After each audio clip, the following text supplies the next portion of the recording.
Hey hi guys, இன்னைக்கு நம்ம பார்க்க போகிறது 2025ல ஒரு பிரிட்டிஷ் கிரைம் ட்ராமாவாக ரிலீஸ் ஆன மாப்லேண்ட். Power is a hungry thing.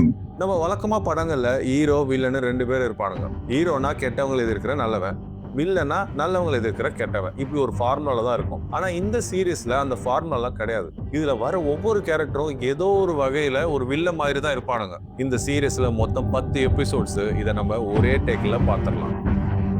லண்டன்ல எதிரும் புதிருமா இருக்கிற ரெண்டு கிரைம் ஃபேமிலிஸ். ஒன்னு கான்ராட் ஹாரிகன், இன்னொருத்தன் ரிச்சி ஸ்டீவன்சன். முதல்ல நம்ம இந்த கான்ராட் ஹாரிகனை பார்க்கலாம். ஹாரிகன்றது ஒரு குடும்ப பேரு. நம்ம இவனை கான்ராட்னே கூப்பிடலாம். இவ்வளவு ஸ்டைலா ஜேம்ஸ் பாண்ட் மாதிரி ரொம்ப நல்ல மாதிரி இருக்கால, ஆனா இவன் அப்படி கிடையாது. ரொம்ப வென பிடிச்சவன். இவனுக்கு பிரச்சனையெல்லாம் தீர்க்க தெரியாது, பிரச்சனை பண்றவங்களை தீர்த்திடுவான். இந்த கேரக்டரை பியர்ஸ் பிரான்சன் பண்ணியிருக்காரு. இவரு தான் 90sல ஜேம்ஸ் பாண்டா நம்மளுக்கு அறிமுகமானவர். அப்ப அப்படி இருந்தாரு, இப்ப இப்படி ஆயிட்டாரு போல. இந்த ரிச்சி ஸ்டீவன்சன்றவன் நார்த் லண்டன் பகுதியில இருக்கிறான். அதே வேலை தான் இவனும் பார்க்கறான். இவனுக்கு அவனுக்கு ஆப்போசிட். இவனை ரிச்சினே ஷார்ட்டா கூப்பிட்டுக்கலாம். இவனுங்க எல்லாம் கேங்ஸ்டர்னு சொல்லிட முடியாது. கேங்ஸ்டர்னா பணத்துக்காக அடிச்சுப்பானுங்க, இல்லைன்னா ஒரு ஏரியாவுக்காக அடிச்சுப்பாங்க. ஆனா இவனுங்க கிரைம் ஃபேமிலிஸ் அவனுங்க சொல்லிப்பானுங்க. இப்ப நம்ம ஒரு இந்தியனிஸ்டா சொல்லணும்னா சில ரிட்டையர் ஆன அரசியல் குடும்பம் இருப்பானுங்க. அதுல அப்பா தலைவரா இருப்பான். அதுக்கப்புறம் அந்த இடத்துக்கு அவன் மகன் வந்துருவான். இவனுங்க கிட்ட 100 தலைமுறைக்கு சொத்து இருக்கும். இவனுக்கு பணம் எல்லாம் ஒரு பொருட்டே கிடையாது. இவனுங்க சண்டை செய்யறதே அந்த குடும்பத்தோட மரியாதைக்கும் அதிகாரத்துக்கும் தான். அந்த அதிகாரத்தை நிலைநாட்டுறதுக்கு சட்டத்துல தீர்க்க முடியாத சில பிரச்சனை எல்லாம் இருக்கும். அது கட்டு பஞ்சாயத்து பேர்ல இவங்க தீர்த்து வைப்பாங்க. அப்படி ஒரு கட்டு பஞ்சாயத்து தான் இப்ப கான்ராட் தலைக்கு வந்திருக்கு. இந்த பஞ்சாயத்தை கான்ராட் ஹாரின்னு ஒருத்தனை டீல் பண்ண சொல்றான். இந்த ஹாரி இருக்கானே, இவன் தான் கான்ராடோட லெஃப்ட் ஹேண்ட். இந்த கதையோட முக்கியமான கேரக்டரும் கூட ரொம்ப விசுவாசமான ஆளு. இவனுக்கு தப்பு ரைட்டு இதெல்லாம் அவன் பார்க்கவே மாட்டான். இந்த குடும்பம் பண்ற தப்ப எல்லாத்தையும் சரி பண்றதா இவனோட வேலையே. இவனை பிக்சர் இல்லைன்னா கிளீனர்னு இங்க சொல்லுவானுங்க. இப்ப நடக்கிற ஒரு கட்டு பஞ்சாயத்துல ரெண்டு கேங்கையும் சமாதானப்படுத்தி ரெண்டு பேரையும் கை குலுக்க வைக்கணும். கூடவே ரெண்டு பேரும் பரஸ்பரமா மன்னிப்பும் கேட்கணும். ஆனா இந்த ரெண்டு கேங்கும் கை குலுக்கிறதுக்கு ரெடி, ஆனா மன்னிப்பு கேட்க மாட்டானுங்களாம். அதனால இந்த விஷயத்த ஹாரி கான்ராட் கிட்ட சொல்றான். அப்ப கான்ராட் இந்த சமாதான உடன்படிக்கைலாம் எனக்கு 10 நாள்ல காத்தாரி விட்டுருவானுங்க, அப்புறம் மறுபடியும் அடிச்சுப்பானுங்க, எனக்கு தான் இந்த டைம் வேஸ்ட். அதனால அவன் என்ன பண்றான்னா, பிரச்சனையை அவனால தீர்க்க முடியாது. சோ பிரச்சனை பண்ற ரெண்டு கேங்குமே முடிச்சு விட்டுலான்னு முடிவு பண்ணி இந்த கான்ராடுக்கு ரெண்டு பசங்க. ஒருத்தன் பேர் கெவின், இன்னொருத்தன் பேர் பிராண்டன். கெவின் ரொம்ப அமைதியா இருப்பான். ஆனா இவனுக்கு பண்ற அடாவடித்தனம்லாம் அவனுக்கு பிடிக்கவே பிடிக்காது. ஆனா இவன் அப்பாவுக்கு பயந்துட்டு இதெல்லாம் சகிச்சுக்கிட்டே இருப்பான். ஹாரிக்கு இவன் சின்ன வயசுல இருந்தே நல்ல ஃப்ரெண்டு. இவங்க ரெண்டு பேருல நல்ல பாண்டிங் இருக்கும். பிராண்டன் இவன் அப்பா கூட இருக்க மாட்டான். இவனுக்கு எப்படியாவது அப்பா கிட்ட ஒரு நல்ல பேர் எடுத்து காட்டிடணும் அப்படின்னு ரொம்ப நாளா ஆசைப்பட்டுட்டு இருக்கான். இவங்க ஒகாரா, இவங்க தான் நம்ம குடும்ப வக்கீல். கான்ராடுக்கு ஒரு மகனும் இருக்கா. அவ பேரு சோனியா. இது அவரோட மனைவிக்கு பிறந்தது இல்ல, துணைவிக்கு பிறந்தது. அதனால இவளை கண்டாலே கான்ராட் மனைவிக்கு பிடிக்காது. கான்ராட் மனைவி பேரு மேவ். இந்த லேடியை நான் பொம்பளை சகுனின்னு தான் கூப்பிடணும். கான்ராட் பின்னாடி இன்னும் ஆட்டி வைக்கிறதே இவ தான். கான்ராட் இவளை கேட்காம எதுவுமே செய்ய மாட்டான். அவ சொல்றது சில நேரத்துல கண்மூடித்தனமா செய்வான். அதனாலே பெரிய பெரிய பிரச்சனை எல்லாம் வரும். இந்த லேடிக்கு மட்டும் கதையோட ஓட்டத்துல என்ன பேர் வேணாலும் வச்சு நான் கூப்பிடுவேன். இந்த லேடியை நம்ம திட்டாம இந்த கதையினால் டிராவலே பண்ண முடியாது. அதனால மக்கள் என்னை மன்னிக்கவும். இப்படி எல்லாரும் ஒரே இடத்துல ஒரு மீட்டிங்க்கு ஆஜராகிறாங்க. கான்ராட ஒரு நெருங்கிய நண்பன் ஆர்ச்சின்னு பேரு. சின்ன வயசுல இருந்தே ஃப்ரெண்டு. கான்ராட பாக்குறதுக்கு முன்னாடியே இந்த சகுனியை பாத்துறான். இந்த சகுனி என்ன நினைச்சான்னு தெரியல. கான்ராட் கிட்ட வந்து ஆர்ச்சியோட பேச்சே சரியில்லை, அவன் முகமும் சரியில்லை, அவங்கிட்ட நீ கொஞ்சம் ஜாக்கிரதையா இருக்கணும்னு சொல்றா. இருந்தாலும் கான்ராட் அவனோட சின்ன வயசு ஃப்ரெண்டு, எனக்கு அவன் நிறைய நம்பிக்கை இருக்கு, நீ போய் வேலையை பாருடின்னு சொல்றா. ஓ அப்படி சொல்றியா, அப்ப நான் சொல்ற மாதிரி செய். அவனுகிட்ட சும்மா ரிச்சி செய்யற பிசினஸ நம்ம செய்யலான்னு சொல்லு. அப்போ அவன் முகத்தோட ரியாக்ஷனை பார்த்துட்டு நீ அதுக்கப்புறம் முடிவு பண்ணு ஒரு கொளுத்தி போட்டு போயிடுறான். ரிச்சி ஃபெனடைல்னு ஒரு பிசினஸ் பண்ணிட்டு இருக்கான். அது ஒரு ட்ரக் பிசினஸ். அதை செய்யலாம்னு போன வாட்டியே ஆர்ச்சி கிட்ட கான்ட்ராக்ட் பேசியிருப்பான். பட் ஆர்ச்சி அந்த பிசினஸ்லாம் நம்மளுக்கு ஒத்து வராது, தேவையில்லாம பெரிய கேங் வேற வரும், அதனால அந்த பிசினஸ் நம்மளுக்கு வேணான்னு சொன்னது கான்ட்ராடுக்கு ஞாபகம் வருது. சபையில் அப்படியே பேசிட்டே இருக்கும்போது நம்ம ஃபெனடைல் பிசினஸ் செய்ய போறோம், இனிமே நாம தான் இந்த ரிச்சியை அப்படியே ஓரங்கட்டி வைக்க போறோம் அப்படின்னு பேசிட்டு இருக்கும் போது ஆர்ச்சி டக்குன்னு உள்ள வந்து இந்த விஷயத்த நம்ம யோசிச்சு பண்ணலாம், நீ அவசரப்படுற அப்படின்னு சொல்றான். அதை அவன் ரொம்ப தயங்கி தான் பேசினான். ஆனா கான்ட்ராட் பரவாயில்ல ஆர்ச்சி, உனக்கு என்ன தோணுதோ பேசு அப்படின்னு ரொம்ப ஃப்ரீயா சொன்னான். கான்ட்ராட் பேச்சு சரியில்லைன்றது அவன் தெரிஞ்சுக்கிட்டு சரி வீடு நம்ம அப்புறம் தனியா பேசிக்கலாம்னு சொல்லி முடிக்கிறான். கான்ட்ராட் நான் ரெஸ்ட் ரூம் போயிட்டு வந்துடுறேன், நான் இருந்து கிளம்புறான். பக்கத்துல உட்கார்ந்த சகுனி இருக்கால, நீ எங்களுக்கு நம்பிக்கை துரோகம் செய்யற, எனக்கு அது தெரிஞ்சு போச்சு அப்படின்னு சொல்லிட்டு அங்கிருந்து நகர்றான். ரெஸ்ட் ரூம் போயிட்டு வந்து கான்ட்ராட் ஆர்ச்சியோட பக்கத்துல வந்து உட்கார்றான். இப்ப சொல்லு என்ன சொல்ல போற அப்படின்னு ஆர்சிட்டி கேக்குறான்.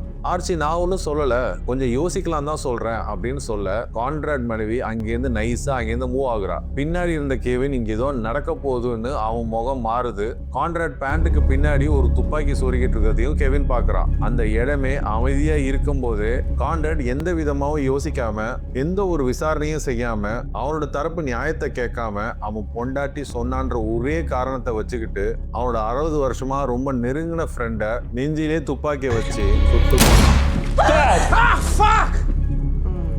கெவின் இம்மிடியா ஹாரி கால் பண்ணி வர சொல்லி நடந்த விஷயத்த சொன்னான். ஹாரி அவனோட வேலையை பார்க்க ஆரம்பிச்சான். அங்க இருந்த ஃப்ளோர்ஸ் ஜன்னல் எல்லாத்தையும் மாத்த சொன்னான். லுமினல் லைட்லாம் வச்சுக்கிட்டு செக் பண்றான். அவன் கூடவே ஒருத்தன் வரான். அவன் பேர் பால். ஒரு பிளாஸ்டிக் கவரை எடுத்துட்டு வர சொல்றான். அப்போ பால் அங்க நின்று ஏன் இப்படி பண்ணாரு அப்படின்னு கேட்கறான். அதுக்கு ஹாரி, இந்த பிரபஞ்சத்துல நிறைய விஷயம் நடக்கும், எல்லாத்துக்கும் காரணம் கேட்காத, உன்னாலாம் கண்டுபிடிக்க முடியாது, உன்னோட வேலை என்னமோ அதை மட்டும் செய் அப்படின்னு சொல்லி அவன் வாயடிச்சு கிளம்ப சொல்றான். இவனுங்கெல்லாம் பத்தாதுன்னு கான்ராட பேரன் கெவினோட பையன் எடின்னு ஒருத்தன் நல்ல போதகை. இவனோட 3 ஃப்ரெண்ட்ஸை கூப்பிட்டுட்டு ஒரு பப்புக்கு போறான். இதுல ஒருத்தன் ரிச்சி ஸ்டீவன்ஸோட பையன், அதாவது கான்ராடோட பரம்பரை எனிமியோட பையன். இந்த விஷயம் மட்டும் அப்பனுக்கும் தாத்தனுக்கும் தெரிஞ்சதுன்னா இவனுங்களை உயிரோட தோலை உரிச்சிருவான்னு இவனுங்களுக்கே தெரியும். இருந்தாலும் இவங்க அதை பத்திலாம் கண்டுக்காம 2 பேரும் ஊர் சுத்துறானுங்க. அவங்க 2 பேருமே ஒரு பப்புக்கு போய் அந்த இடத்தையே அமர்க்கலாம் செய்யறானுங்க. அங்க தெரியாதனமா ஒருத்த மேல சரக்கு ஊத்திடுது. ஒரு சின்ன சண்டை தான், ஆனா அதை பெருசாக்கி பேசிட்டே இருக்கும் போதே போதை தலைக்கேறி கத்தியை எடுத்து அவனை குத்திடுறான். எடி இது மாதிரி பண்ணதை இந்த டாமி எதிர்பார்க்கவே இல்லை. அங்க எது தெரிச்சு ஓடி போறான். பின்னாடியே எடி ஓடி வந்து ஒரு 6 பக்கத்துல 2 பேரும் நிக்கிறானுங்க. டாமிக்கு எடி பண்ணது கொஞ்சம் கூட பிடிக்கல. அவனை கண்ணாபின்னு திட்ட ஆரம்பிக்கிறான். நீ எல்லாம் மனுஷனே கிடையாதுடா, நீ எல்லாம் ஒரு சைக்கோ, இது மாதிரி திட்டுறான். எடி அதுக்கு ரொம்ப சாதாரணமா சிரிச்சுட்டு அந்த கத்தியை எடுத்து அந்த ஆத்துல தூக்கி போட்டுட்டு அங்க இருந்து கிளம்புறானுங்க. ஹாரி ஒரு வழியா எல்லா வேலையும் முடிச்சுட்டு வீட்டுக்கு காலையில வந்தான். ஹாரிக்கு ஊர்ல இருக்க எல்லா ப்ராப்ளத்தையும் சால்வ் பண்ண தெரிஞ்சவனுக்கு அவனுக்கு வீட்டுல இருக்கிற ப்ராப்ளத்தை தீர்க்க முடியல. ஹாரியோட ஒய்ஃபுக்கும் அவனோட பொண்ணுக்கும் இவன் கான்ட்ராக்ட் ஃபேமிலிக்கு காட்டுற அக்கறையை அவன் ஃபேமிலி காட்ட மாட்டேங்கிறான்னு எப்பவுமே ஒரு கோவம் உண்டு. இவங்க பேசுறத அவன் காதிலே வாங்காம பேசிட்டே இருக்கும் போதே அங்கேருந்து நவுந்து போயிடுவான். அது மட்டும் இல்லாம அந்த குடும்பம் பண்ற தப்பெல்லாம் இவன் பொண்ணை ஏதாவது வந்து பாதிக்குமோன்னு அவளுக்கு பயம். இவனை ஒரே ஒரு கவுன்சிலிங்க்கு கூப்பிட்டுட்டு போயிட்டு வந்துட்டா இவளுக்கு சந்தோஷமாயிடும். ஒரு வாட்டியும் அப்பாயின்மெண்ட் வாங்குவா. இவன் ஏதாவது ஒரு காரணத்தை சொல்லி வரமாட்டான், இல்ல வரேன்னு சொல்லிட்டு வேற வேலைக்கு கிளம்பிடுவான். இதனாலே இவங்க 2 பேருக்கு எப்ப பார்த்தாலும் சண்டை. சரி இன்னைக்கு வா போகலாம் அப்படின்னு சொல்லும் போது கெவின் இருக்கான்ல, கான்ராடோட மூத்த பையன், வீட்டுக்கு இம்மிடியா கிளம்பி வா அப்படின்னு கால் பண்றான். எடி நேத்து வீட்டுக்கு வரும்போதே அவன் ட்ரெஸ் எல்லாம் ஃபுல்லா ரத்தமா இருந்திருக்கு. இத அவங்க அப்பனும் அவங்க அம்மாவும் கேட்டதுக்கு அவன் எந்த பதிலும் சொல்லாம உள்ள போய் படுத்து தூங்கிட்டு இருக்கான். அதனால ஏதாவது பெரிய விஷயமா இருக்குமேன்றதுக்காக ஹாரியை கூப்பிட்டு விசாரிக்க சொல்றாங்க. ஹாரி அவனை விசாரிக்கும் போது அவன் ரிச்சி பையன் கூட போனதை தவிர்த்து எல்லாத்தையுமே சொல்லிடுறான். கத்தி என்ன பண்றன்னு கேட்கறான். அதை வரும்போது ஆத்துல தூக்கி போட்டேன் அப்படின்னு சொல்றான். அவனோட சட்டை பேண்ட் ஷூ எல்லாத்தையும் கொண்டு வர சொல்றான். அப்பயும் பாருங்க அவனுக்கு திமிரா அவன் ஷூஸை மட்டும் அவன் தரமாட்டானா. ஏன்னா அது ரொம்ப காஸ்ட்லியான ஷூஸ் தான். அதுக்குதான் ஹாரி சொன்னா, இட்டாலியன் ஷூஸ் தானே, அதை பத்திரமா வச்சுக்கோ, கோர்ட்ல போட்டுக்கிறதுக்கு வசதியா இருக்கும் அப்படின்னு சொன்னான். அதுக்கப்புறம் அவங்க அம்மா அந்த ஷூவை புடிக்கிட்டு வந்து அங்க வைக்கிறா. எட்டி முகத்துல எந்த ஒரு பயமும் கிடையாது, திமிரு மட்டும் தான் தெரியுது. ஹாரிக்கு வேற வழியே கிடையாது, கான்ட்ராடோட பேரனா போயிட்டான்ல. அதனால கெவின்கிட்ட மட்டும் தனியா கூப்பிட்டு அவனை தற்போது எங்கேயும் வெளியே அனுப்பாத, நான் என்ன விஷயம்னு பார்த்துட்டு சொல்றேன் அப்படின்னு சொல்லிட்டு அங்கேருந்து கிளம்புறான். ஹாரி சம்பவம் நடந்த பப்புக்கு ஒரு போலீஸ் ஆஃபீஸர் மாதிரி போறான். அங்க இருந்த பார்டெண்டர்கிட்ட சிசிடிவி ஃபுட்டேஜை பார்க்கணும்னு கேட்கறான். அவன் கொஞ்ச நேரத்துல இவன் போலீஸ் இல்லைன்றதை அவன் கண்டுபிடிச்சிடுறான். அதுக்கப்புறம் நான் போலீஸ்லாம் இல்லை, நான் இந்த ஃபேமிலியிலேருந்து வரேன், எனக்கு அந்த சிசிடிவியை பார்க்கணும்னு சொல்றான். ஆனா இவன் பார்டெண்டர் கொஞ்சம் திமிரா பேசவே துப்பாக்கியை காட்டினதுக்கு அப்புறம் தான் சிசிடிவி கேமரா ஃபுட்டேஜை காட்டினான்.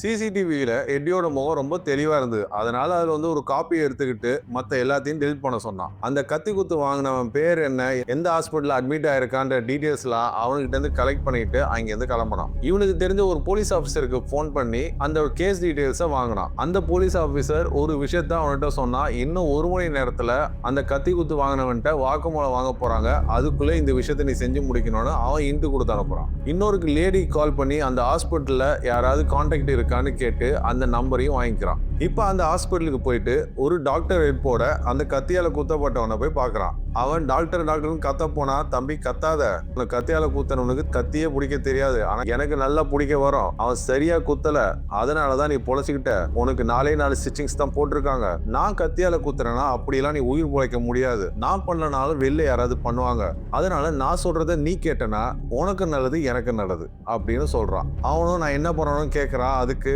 நான் எதுவுமே பார்க்கல, போதையில இருந்தேன், இருட்டா இருந்தது இப்படின்னு சொல்லி வாக்குமூலத்தை கொடுத்துரு, உனக்கு எந்த ஒரு பிரச்சனையும் வராம நான் பாத்துக்கிறேன் அப்படின்னு சொல்றான். அவன் ரொம்ப பதறி போயிருந்தான். அவனுகிட்ட போயிட்டு நீ எப்படி சொல்லுவ எப்படி பேசுவேன்னு மறுபடியும் கேட்கறான். அவன் உளர ஆரம்பிச்ச அப்புறம் நீ இப்படி எல்லாம் பேசினா நீ வாக்குமூலமே கொடுக்க முடியாது, இப்பவே முடிச்சுட்டு போயிடுவேன், ஒழுங்கா சொல்றதை செய், ஒழுங்கா பதட்டப்படாம போலீஸ் கிட்ட பேசு அப்படின்னு சொல்லிட்டு அங்கிருந்து கிளம்புனான். கெவினுக்கு கால் பண்ணி ப்ராப்ளம் சால்வ் அப்படின்னு சொல்லிட்டு போனை கட் பண்ணான். இவனுக்கு கால் பண்ணி ப்ராப்ளம் சால்வ் அப்படின்னு சொல்லிட்டு இருக்க அதே நேரத்துல இந்த டாமி ரிச்சியோட பையன் நேத்து நைட்ல இருந்து வீட்டுக்கு வரலன்னு அவங்க அம்மா அவங்க அப்பா கிட்ட கம்ப்ளைண்ட் பண்ணிட்டு இருக்கா. ரிச்சி அவனோட பாடி கார்டு ஒருத்தனை கூப்பிட்டு அவன் எங்க வழக்கமா போவானோ அந்த பப்ல எல்லாம் கொஞ்சம் தேடி பார்க்க சொல்றான். இந்த பாடி கார்டும் அந்த பப்ல எல்லாம் விசாரிக்க போகும்போது அந்த கத்தி குத்து விஷயம், நேத்து எட்டியோட இந்த இடத்துல வந்த விஷயம் எல்லாத்தையும் அந்த பப்ல இருக்கிறவங்க அந்த பாடி கார்ட்ட சொல்லிடுறான். அந்த விஷயத்த எல்லாத்தையுமே அவன் ரிச்சி கிட்ட சொல்ல டென்ஷன் பில்டப் ஆகுது. ரிச்சி உடனே கெவினுக்கு கால் பண்ணி என் பையன் நேத்து நைட்ல இருந்து காணல, அவன் கடைசியா எட்டி கூட தான் இருந்தான், உன் பையன் கிட்ட நான் கொஞ்சம் பேசி ஆகணும்னு சொல்றான். ஆனா கெவின் ரிச்சி கிட்ட என் பையன் உன் பையன் கூட ஏன்டா சுத்த போறா, அதெல்லாம் சுத்த மாட்டான், நீ சும்மா ப்ராப்ளம் கிரியேட் பண்ணிட்டு இருக்காத ரிச்சின்னு போனை கட் பண்ணிடுறான். அதே நேரத்துல இங்க ஹாரிக்கும் ஒய்ஃபுக்கும் இங்க பயங்கர சண்டை நடக்குது. அவன் நேத்து ஒரு மீட்டிங்க்கு வரேன்னு சொன்னானா, அவன் வரவே இல்லையா. எனக்கு இப்ப எல்லா வேலையும் முடிஞ்சிச்சு, நம்ம நாளைக்கு போகலாம் இப்படி சொல்லி சமாளிச்சுட்டு இருக்கும் போதே கரெக்டா அதே நேரத்துல கெவின் கால் பண்றான். கெவின் ஹாரி கால் பண்ணி எட்டியும் ரிச்சியோட பையனும் நேத்து பப்ல இருந்திருக்கானுங்க, இந்த விஷயத்த அவன் சொல்லவே இல்லை, ரிச்சி எனக்கு கால் பண்ணி மிரட்டுறான், எட்டியை கொண்டுடுன்னு வேற சொல்றான், நீ இம்மிடியட்டா இங்க வா அப்படின்னு சொல்லி ஹாரியை கூப்பிடுறான். இம்மிடியட்டா ஹாரி கான்ட்ராக்டுக்கு இந்த விஷயத்த சொல்லி என்ன பண்ணலான்னு கேட்கறான். இந்த டென்ஷனை நம்ம இப்படியே விட்டோம்னா ஒரு பெரிய கேங் வாரே வந்துடும், அதனால இம்மிடியட்டா ஒரு மீட்டிங் செட் பண்ணி இதை சால்வ் பண்ணலான்னு ஹாரி நினைக்கிறான். பட் கான்ட்ராக்ட் ஏதாவது பிரச்சனை பெருசாகிற மாதிரி தெரிஞ்சதுன்னா நீ ரிச்சியை தூக்கிடு, நம்ம பார்த்துக்கலாம் அப்படின்னு சொல்றான். வழக்கமாவே இவங்க 2 பேருமே மூடி ஜிம் அப்படின்னு ஒரு ஜிம் இருக்கு, அங்கேதான் இவங்க சந்திப்பாங்க. இந்த மூடி ஜிம்ன்றது ரொம்ப வருஷமாவே இவங்களுக்கு ஏதாவது பிரச்சனையா இருந்தா இந்த இடத்துல தான் சமாதானம் பேசிப்பாங்க. இந்த ஜிம்ல நீங்க பேசணும்னா 2 பேரும் ஒரு கோடி ரூபாய் அந்த இடத்துல டெபாசிட் கட்டணும். அதுல 10% அந்த ஜிம் ஓனரே எடுத்துப்பாரு. இவங்க ஏதாவது துப்பாக்கி எடுத்து அங்க டேமேஜ் பண்ணாலோ ஏதாவது நடந்தாலோ அந்த டெபாசிட் பணத்தை அவர் தரமாட்டாரு. அந்த பார் ஓனரும் சாதாரண ஆள் இல்ல, அவனும் பெரிய ஆள் தான் போல இருக்கு. இவங்க 2 பேரையுமே மிரட்டி உட்கார வைக்கிறான்.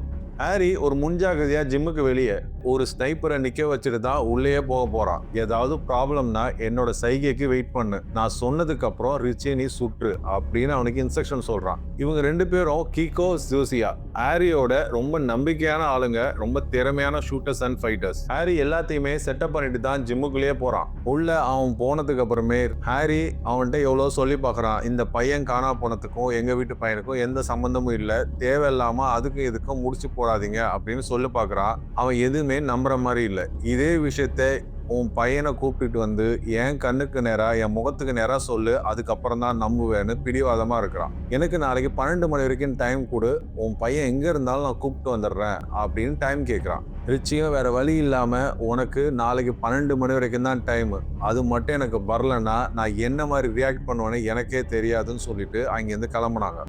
மீட்டிங் முடிஞ்சு ஹாரி வெளியே வந்துட்டு இம்மிடியட்டா கான்ட்ராக்ட் கால் பண்ணி விஷயத்த சொல்றான். நம்ம விஷயம் கை மீறி போயிட்டு இருக்கு, நான் இப்ப என்ன செய்யணும்னு கான்ட்ராக்ட கேட்கறான். இன்னும் உங்களுக்கு 10 செகண்ட்ஸ் இருக்கு, நீங்க சொன்னீங்கன்னா ரிச்சியை இங்கேயே முடிச்சு விட்டுறலாம் அப்படின்னு கேட்கும் போதே கான்ட்ராக்டுக்கு முடிவெடுக்க தெரியாம அவன் ஒய்ஃபு கிட்ட கேட்கறான். அந்த சகுனி கொஞ்ச நேரம் யோசிச்சுக்கிட்டு எதுவும் செய்ய வேணாம்னு சொல்லிடுறான். அவனும் சொன்ன மாதிரியே எதுவுமே செய்யாம அங்க இருந்து கிளம்பிட்டாங்க. அப்பதான் கான்ட்ராக்ட் இது ஒரு நல்ல சான்ஸ், அவனை போட்டு தள்ளி இருக்கலாம், நீ ஏன் சாகடிக்க வேணான்னு சொன்ன அப்படின்னு கான்ட்ராக்ட் கேட்கறான். உனக்கு வயசாயிருச்சுல, அதனால உனக்கு ரசனையே கிடையாது, இவனெல்லாம் நம்ம சாகடிக்கும் போது நம்ம கண்ணை பார்க்க வச்சுட்டே சாகடிக்கணும், அப்போதான் ஒரு கிக்கே இருக்கும் அப்படின்னு சொல்றா இந்த கிழவி.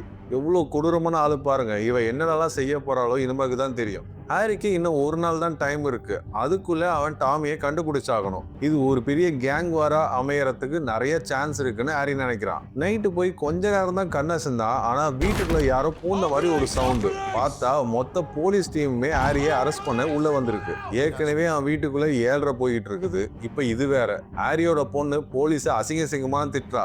ஏன்டா காலிங் பில் புடுங்க வாடா வச்சிருக்கோம், அந்த காலிங் பில் அமுத்தினா நாங்களே வெளியே வந்திருக்க மாட்டோமா, எதுக்குடா கதவை உடைச்சிங்கன்னு கத்துறா. இருந்தாலும் ஹாரி எதுவுமே ரெசிஸ்ட் பண்ணாம போலீஸ் அரெஸ்ட் பண்ணதுக்கு கம்ப்ளீட்டா ஒத்துழைச்சான். கெவின் தனித்தனியா கார்ல போயிட்டு இருக்கும் போதே ரிச்சி அவனை குறுக்கால போது ஸ்டாப் பண்றான். அப்ப கெவின், ரிச்சி உனக்கு சண்டை போட்டு தான் ஆகணும்னா இது மாதிரி சீப் டிராமாலாம் பண்ணாத, உன் பையன் இருக்கிற இடம் எனக்கு தெரியாது, எட்டிக்கு அதை பத்தி தெரியாது, சொல்றா நம்பு அப்படின்னு சொல்றான். அதை ரிச்சி நம்புற மாதிரி இல்ல. ஆனா இவங்க 2 பேருமே பேசிட்டு இருக்கும் போது காருக்கு கீழே கன்னை வச்சுட்டு தான் பேசிட்டு இருக்காங்க.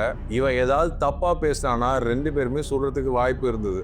அப்பதான் கெவின், ஹாரி உன் விஷயம் தான் பார்த்துட்டு இருக்கான், நேற்று நைட் அவனை அரெஸ்ட் பண்ணிட்டதால அவன் இது வரைக்கும் எங்களுக்கே எந்த இன்ஃபர்மேஷனும் தரல, கண்டிப்பா ஹாரி உன்னை கான்டாக்ட் பண்ணுவான் அப்படின்னு சொல்றான். ஹாரிக்கு கொடுத்த டைம் இன்னும் 1 hour தான் இருக்கு. இந்த 1 hour முடிஞ்சோட கண்டிப்பா நான் எட்டியை தேடி வருவேன் அப்படின்னு சொல்லிட்டு ரிச்சி கோவமா அந்த இடத்துல கிளம்பினான். கெவின் அவன் ஒய்ஃபான பெல்லாவுக்கு கால் பண்ணி அவனை இமிடியேட்டா நம்ம வீட்டுல இருந்து கான்ட்ராட் பங்களாவுக்கு அனுப்பு, நான் கொஞ்ச நேரத்துல 2 பேரை அனுப்புறேன்னு சொல்றான். இந்த இடத்துல ஹாரியை விசாரிச்சுட்டு இருக்காங்க. இந்த போலீஸ்காரன் பேரு ஃபிஸ்க். இவன் ஏதாவது ஒரு ப்ரூஃப் கிடைச்சா கூட போதும், கான்ட்ராட் ஃபேமிலியை அரெஸ்ட் பண்ணி உள்ள போறதுக்கு ரெடியா இருக்கான். ஆர்ச்சியை நேற்று நைட்ல இருந்து காணோம், அவனை கடைசியா எப்ப பாத்தீங்க, இப்படிதான் ஹாரி கிட்ட விசாரிச்சுட்டு இருக்காங்க. ஹாரி எதுக்குமே பதில் சொல்லாம சைலண்டா உட்கார்ந்துட்டு இருக்கும்போது கரெக்டா அவங்க குடும்ப வக்கீலான ஒகாரா உள்ள வந்துடுறா. உங்ககிட்ட எந்த ஒரு ப்ரூஃப் இல்லாம எந்த பேசிஸ்ல நீங்க ஹாரி அரெஸ்ட் பண்ணீங்க, நாங்க ஒரு என்கொயரிக்காக தான் கூப்பிட்டு வந்தோம், மற்றபடி அவர் மேல நாங்க எந்த சார்ஜ் ஷீட்டும் ஃபைல் பண்ணல அப்படின்னு சொல்றான். அதனால அவனை ரிலீஸ் பண்ணிடுறாங்க. ஹாரியும் வக்கீலும் கார்ல போய்கிட்டே இருக்கும் போது இந்த ஆபீஸருக்கு ஏதோ ஒரு இன்ஃபர்மேஷன் கிடைச்சிருக்கு. அன்னைக்கு நைட்டு நம்ம ஃபேமிலி மெம்பர்ஸ் தவிர வேற யாருமே இல்லை. ஒன்னு ஆர்ச்சி போலீஸ்க்கு ஒர்க் பண்ணிருக்கணும், ஏதோ ஒரு விஷயத்துக்காக வெயிட் பண்ணியிருந்திருக்காங்க, அவன் வரவே இல்லை, அதனாலதான் ஆர்ச்சியை பத்தி கேட்டுட்டு இருக்காங்கன்னு நினைக்கிறேன்னு ஹாரிக்கு ஒரு டவுட் வருது. வீட்டுல ஏதாவது பக்கு கூட வச்சிருந்திருக்கலாம்ல அப்படின்னு வக்கீல் கேட்கிறா. பக் மட்டும் வச்சிருந்தா இந்நேரம் மொத்த ஃபாரன்சிக் டீமும் கான்ட்ராடர் வீட்டில் தான் இருக்கும், நீ என்ன உளர்ற அப்படின்னு கேட்குறான். கான்ட்ராட் நினைச்ச மாதிரி ஆர்ச்சி ரிச்சிக்கெல்லாம் ஒர்க் பண்ணல, மேபி போலீஸ்க்கு ஒர்க் பண்ணிட்டு வந்திருக்கலாம் அப்படின்னு ஹாரி சொல்றான். இங்க கட் பண்ணா இப்பதான் நம்மளுக்கு தெரியுது இந்த போலீஸ் வேணுகூட தான் ஹாரியை அரெஸ்ட் பண்ணிருக்கு. ஏன்னா ஹாரி தான் இந்த வீட்டோட காப்பான்னு தெரியும். இவனுக்கு ஏதாவது டவுட் இருந்தா ஏதோ ஒரு பிளாக் ஷீப் இந்த குடும்பத்துல இருக்கிறது கண்டுபிடிக்க ஆரம்பிப்பான். இவனுங்களுக்கு ஏதாவது க்ளூ கிடைக்கும், இவனை கொக்கி போட்டு உள்ள இழுத்துட்டு கான்ட்ராட அரெஸ்ட் பண்ண முடியுமான்னு யோசிக்கிறாங்க. கெவின் ஹாரிக்கு கால் பண்ணி ரிச்சி காலையில மிரட்டின விஷயத்த சொல்றான். இந்த கிக்கோவும் ஜோசியாவும் 2 பேரும் எட்டியை பிக்கப் பண்ணி கான்ட்ராட் பங்களாக்கு போய்கிட்டு இருக்காங்க. அப்போ ஒரு காரும் பைக்கும் அவங்கள ஃபாலோ பண்ணிட்டு இருக்குது. ஒரு பாலத்துக்கு அடியில முன்னாடி போனதுக்கு அப்புறம் இவங்க 2 பேர் ஃபாலோ பண்றத இவங்க பாத்துடுறாங்க. அப்ப டக்குன்னு ஜோசியா என்ன பண்றா, ரிவர்ஸ்ல எடுத்துக்கிட்டு வந்து உங்களுக்கு என்ன வேணும், ரூட் மாதிரி வந்துட்டீங்களான்னு கேட்கறா. அப்ப கிக்கோ கையில துப்பாக்கியோட பேசிட்டு இருந்தான். பட் அந்த கார்ல அவன் மிஷின் கனோட பேசிட்டு இருக்கான். ஸோ இவங்க பிரச்சனைக்கு தான் வந்திருக்காங்கன்னு தெரிஞ்சு டக்குன்னு காரை வேகமாக ரிவர்ஸ் எடுத்துட்டு சேஸ் பண்ண ஆரம்பிச்சாங்க. மிகப்பெரிய சேஸுக்கு அப்புறம் எப்படியோ அவங்கள்ட்ட இருந்து தப்பிச்சு கான்ட்ராட் பங்களாக்கு வந்தாங்க. ஹாரி இந்த எட்டியோட விஷயத்த நான் விசாரிக்கிறேன் அப்படின்னு எட்டியை பார்க்க போறான். அப்ப இந்த எட்டியை ஹாரிட்ட ரொம்ப திமிரா தான் நடந்துக்கிறான். நீ எந்த விஷயமே என்கிட்ட முழுசா சொல்லல, பாதியா சொன்னா உன்னை என்னால காப்பாற்ற முடியாது, நான் அந்த சிசிடிவில பார்த்தேன், நீ டாமி கூட இருந்தது பர்ஃபெக்டா தெரியுது, நல்ல ப்ரூஃப் இருக்கு, என்ன நடந்தது நீயே சொல்லு அப்படின்னும் போது, ஆமா நாங்க 2 பேரும் ஒன்னா தான் போனோம், ட்ரிங்க்ஸ் சாப்பிட்டோம், அப்ப எங்க 2 பேருக்கு ஒரு பிரச்சனை வந்துச்சு, 2 பேரும் பிரிஞ்சுட்டோம், அவ்வளவுதான் எனக்கு தெரியும் எட்டி சொல்றான். உன் கூட இந்த 2 பேர் இருந்தாங்களே அவங்களாம் எங்க இருக்காங்கன்னு கேட்கறான். அதுக்கு எட்டி அவங்க 2 பேருமே அந்த பார் பக்கத்துல தான் இருப்பாங்க, இவங்க 2 பேருமே பார்க்கலாம் அப்படின்னு சொல்லிடுறான். ஹாரி மறுபடியும் ரிச்சி இடத்துக்கு போய் அவனை மீட் பண்ணான். என்னை காலையிலே போலீஸ் அரெஸ்ட் பண்ணிட்டாங்க, அதனால தான் என்னால் கண்டுபிடிக்க முடியலன்னு ஒரு எக்ஸ்கியூஸ் சொன்னான். ஆனால் ரிச்சி அது கேட்குற மைண்ட்லேயே கிடையாது. எனக்கு இன்னும் ஒரு நாள் டைம் கூட, நான் எப்படியாவது அவனை கண்டுபிடிச்சிடுறேன் அப்படின்னு கொஞ்சம் எக்ஸ்ட்ரா டைம் கேட்டான். ஆனால் இந்த வாட்டி ஹாரியோட பொண்ணை ரிச்சி ஆளுங்க ஃபாலோ பண்ணுற மாதிரி நிறைய ஃபோட்டோஸ் ஹாரி கிட்ட காட்டுறான். இன்னும் உனக்கு ஒரு நாள் தான் டைம் கொடுப்பேன், என் பையனை நான் பார்த்தாகணும் அப்படின்னு ரிச்சி மறுபடியும் மிரட்டி ஒரு நாள் டைம் கொடுத்தான். ஹாரி எட்டியோட பப்ல இருந்த மிச்ச 2 ஃப்ரெண்ட்ஸையும் மீட் பண்றான். அவங்ககிட்ட டாமியை பத்தியும் அன்னைக்கு என்ன நடந்த விஷயத்தையும் மறுபடியும் கேட்டு தெரிஞ்சுக்கிறான். முதல்ல ஹாரியும் டாமியும் தனியா தான் அந்த பப்புக்கு போற மாதிரி இருந்தது. இவங்க எதர்ச்சியா தான் ஜாயின் பண்ணியிருக்காங்க.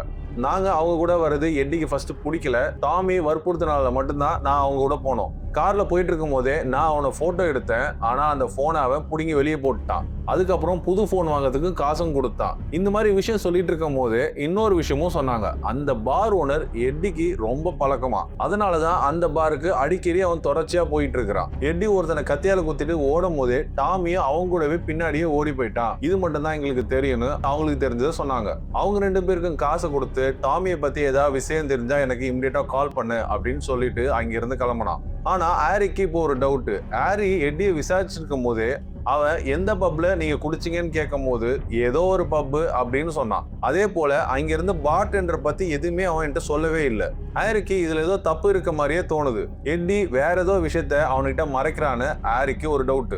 டாமி காணா போனதுக்கும் அந்த பார்டெண்டருக்கும் ஏதோ ஒரு சம்பந்தம் இருக்குன்றதுக்கு ஹாரி டவுட் ஆகி மறுபடியும் அந்த பாருக்குள்ளே போனா. ஆனா இந்த வாட்டி 6th கியர்ல போனான். உள்ள போகும் போதே அப்படி ஒரு அடாவடித்தனத்தோட தான் உள்ளே போனான். இங்க சகுனி கிழவி அவன் பேருன்னு கொஞ்சிக்கிட்டு இருக்கு. நீ தாண்டா இந்த குடும்பத்தோட உண்மையான ரத்தம், நீ தாண்டா நம்ம குடும்ப பேரையே காப்பாத்த போற அப்படின்னு சொல்லிட்டு இருக்கும் போது அவ ஒரு விஷயத்த சொல்றா. சரி நீ சொல்லு, உனக்கு அந்த ஃபீலிங் எப்படி இருந்தது அப்படின்னு இந்த கிழவி கேட்கறதுக்கு எட்டி எதை பத்தி கேட்கற அப்படின்னு கேட்கறான்.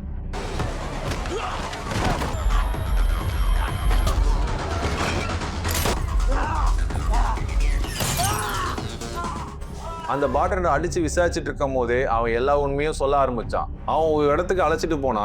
அங்கே போயிட்டு ஒரு பெட்டியை ஓபன் பண்ணான். அந்த பெட்டியை ஓபன் பண்ணி பார்த்தா டாமிய இவனுங்க துண்டு துண்டா வெட்டி ஒரு பாக்ஸ்ல போட்டு வச்சிருக்கானுங்க. டேய் இது நீயாடா பண்ண அப்படின்னு கேட்டு ஷாக் ஆகி நின்னா கீகோ.